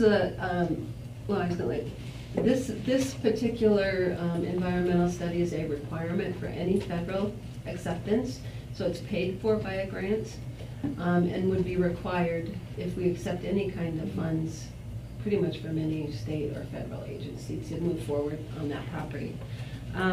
Also, if we lose this grant, and if we would turn back now, you've already invested almost $300,000 in Plum Park Phase 2 that would then become a. I'm just asking, how long is it, just so does it last forever then, say something happens? Unless something changes the use of the property. Okay. Yeah. Thank you. So if, just hypothetically, if the decision were later to not proceed with construction, would the grant still pay for this assessment? I believe so. I think so too. Because we would just version out whichever pieces you chose not to proceed with. This is step one of all projects, is the environmental and cultural. Okay, you Yes, have another I have some question? more. Okay. Okay, so you had referenced earlier in the staff reports that there was somebody who had a report. Was that Dr. Robert Mutah? Yes. Okay, so I was just looking at the numbers. I mean, it's basically, they kind of want to charge us, when I break it down in that report, 16,000 something I'm looking for right now. $16,500 to basically pull this information together to submit a report, if I'm reading this correctly, on this work schedule by month and what the costs are versus in the tasks. So I was kind of wondering if their person on staff who says he has this report, and it sounds like FEMA sounded a little bit interested in it, are we gonna get to save 16,000 but if we approve tonight 31? So I guess I'm just trying to. The report by Ms. Dr. maybe Mutah? It is Dr., yes. It's for the cultural section, not the environmental. They're two separate. So you've already awarded a contract to Metcalf at your last meeting. He was at the table with us. He knows very well that anything that can be used from that, he will use. Okay. He just has to verify. Yep. Because it was done in 2014, after the flood. So right. It's been 4 years, and now though it has been disturbed. Okay. So there will be some work that they will have to do to try to ensure that there wasn't something there that should not have been disturbed. Okay, I just wanted to But make sure. we should save some money on the Metcalf, not the environmental. Okay. All right. Sorry. And we have to competitively bid all of these, and so this was competitively bid. And these guys were The lowest reasonable. Yeah, Well, and we have a history, obviously, from the RFP that they've laid out, of working with them. But I just was thinking, oh, let's save some money.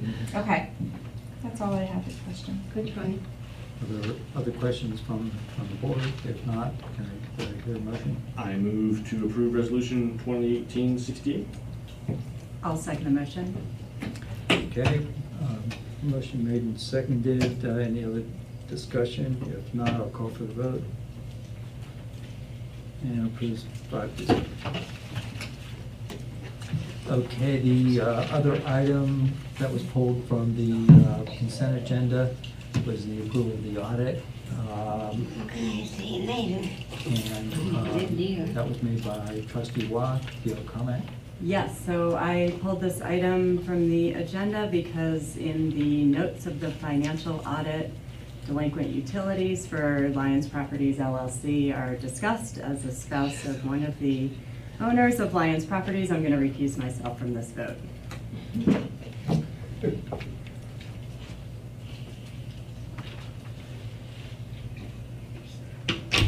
Okay, so is there any discussion by the board of this? No? Not? I'll just make the motion. I'll entertain a motion. I move to approve resolution 2018-67. I'll second. Any other discussion? If not, I'll call for the vote. It approves 4-0. Goodness.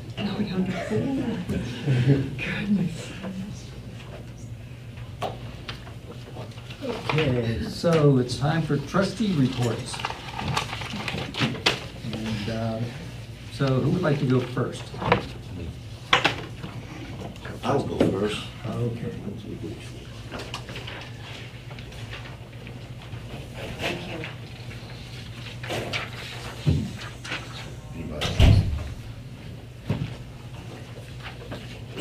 After some discussions with Mayor Sullivan, who's not able to be here tonight, and the town attorney, it was suggested that the best way under current procedure to request items to be put on future Board of Trustees agendas or workshop, meetings or workshop agendas would be to request those items on the record in a public meeting. And that's the purpose of this, what's being called a trustee report tonight.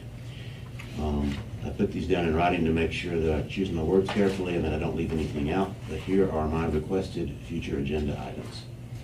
Number one, like a future agenda item or a workshop item on, a meeting agenda item or a workshop item on the procedure for trustees to request items to be put on agendas. Should those be done during trustee reports as they are sometimes now, or should there be some other method for doing that? I don't want to discuss the merits of that, but I would like to request that that be put on an agenda as soon as possible, because I think that's a very important matter as to how trustees who either on their own initiative or on behalf of constituents want to put something on an agenda. Item number two. Yeah, I know I was going to list them, and then we're going to do one by one if nobody wants to discuss them. I mean, I'm really just putting it into the record, and I'm not even sure if we should discuss them tonight. No.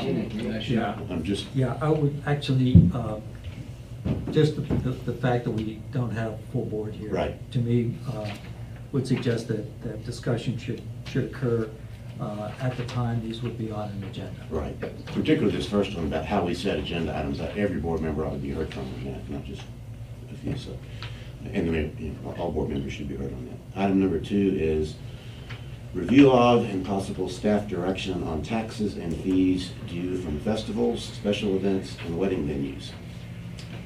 Item number three is review of and possible staff direction on possible disposition of surplus town property that generates no taxes or rental income other than parks and open space property. Number four is a list of 4 potential utility code revisions, and after tonight there may be more. One is whether to add a section to, a subsection to Lyons Municipal Code Section 13-1-155, which would provide that when any utility account exceeds $10,000 in delinquencies, the town administrator shall notify the Board of Trustees in writing of the background and current status of the account.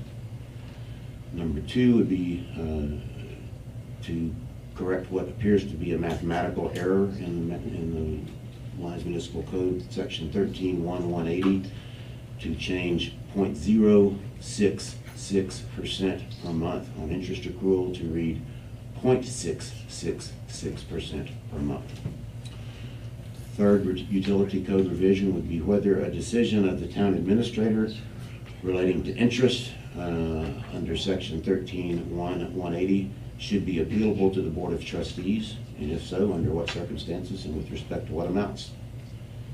Number 4, utility related, would be whether Lyons Municipal Code Section 13190 should give the town administrator and/or the Board of Trustees express authority to issue permits for a property if the owner of that property is current on a payout agreement for a utility account.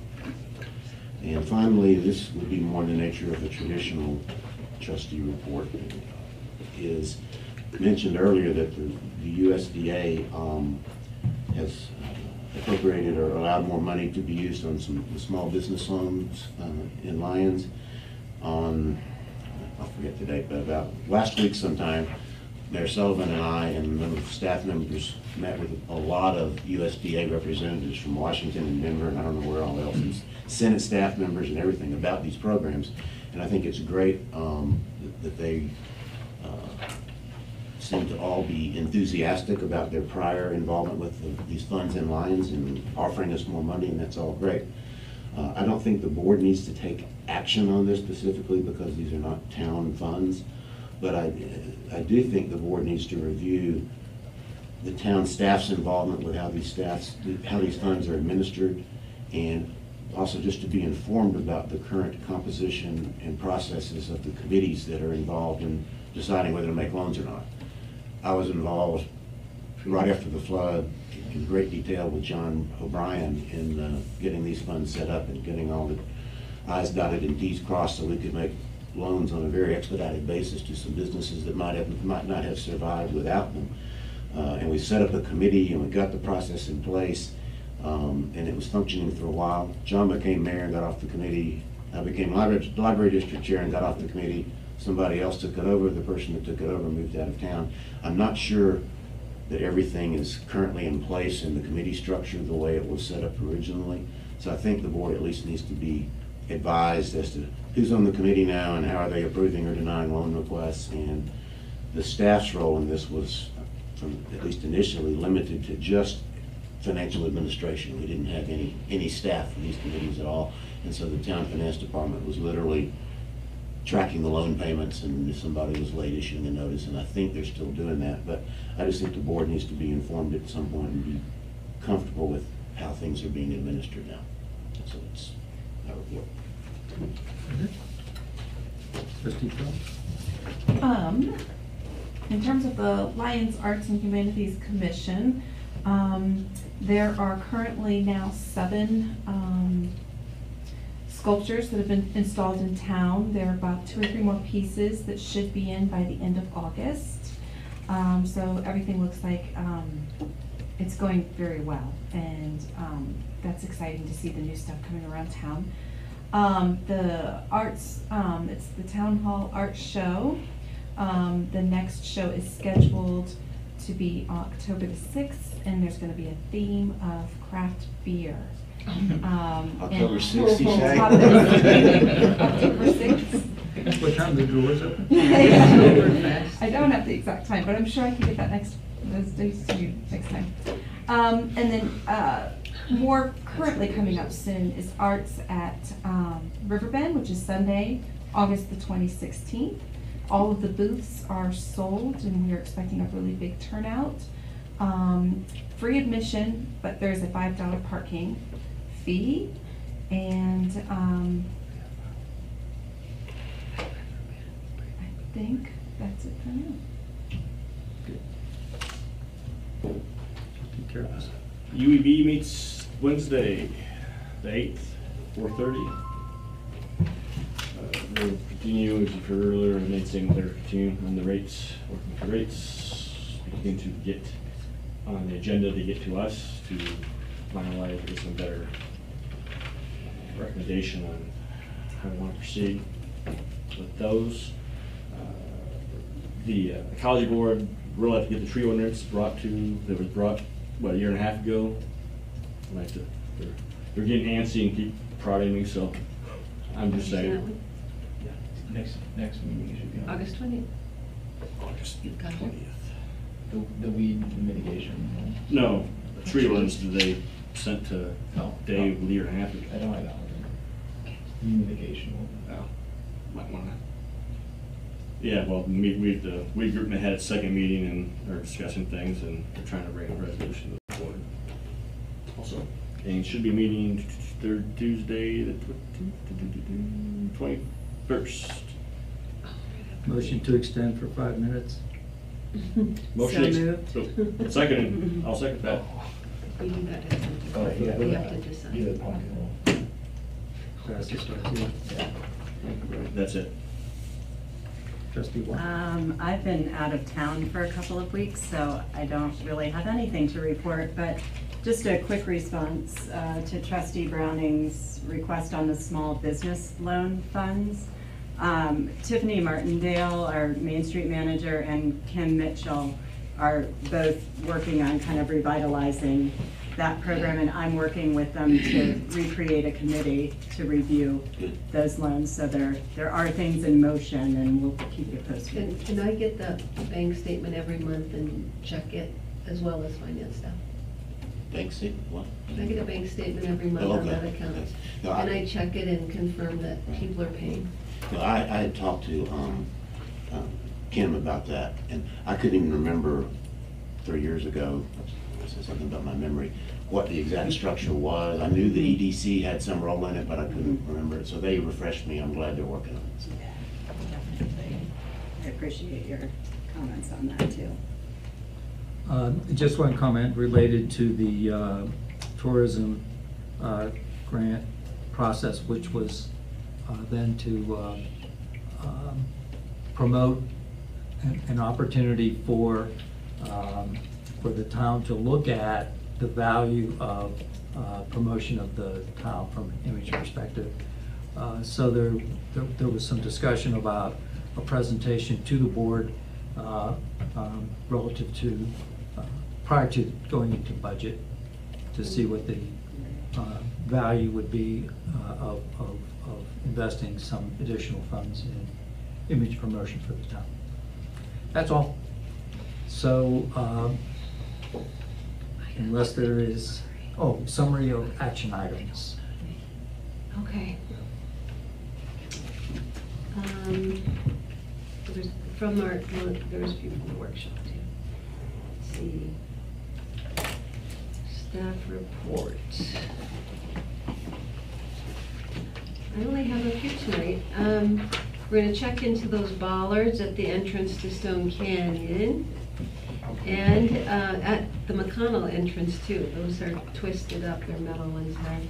So we need to look at both of those. A little follow-up on Planet Bluegrass, specifically about the vendors.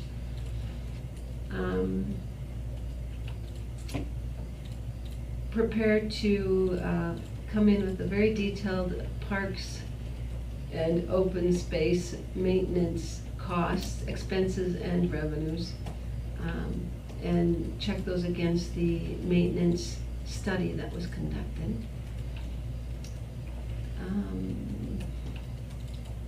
We moved forward 2 public hearings that will need to go. And we will prepare a ratification for a resolution ratifying your decision regarding Benita Yoder's property. I think that's. There was What also you have? referral with the site review, the Public Works Building to PCDC, or has that already been done? Oh, they already had that on their agenda. Yeah, and it's been noticed, so we're moving ahead with that. And I committed to finishing an RFI, single hauler. Oh, That's right. Okay, and then Trustee Browning's list, I guess we'll be addressing that as well. So I have.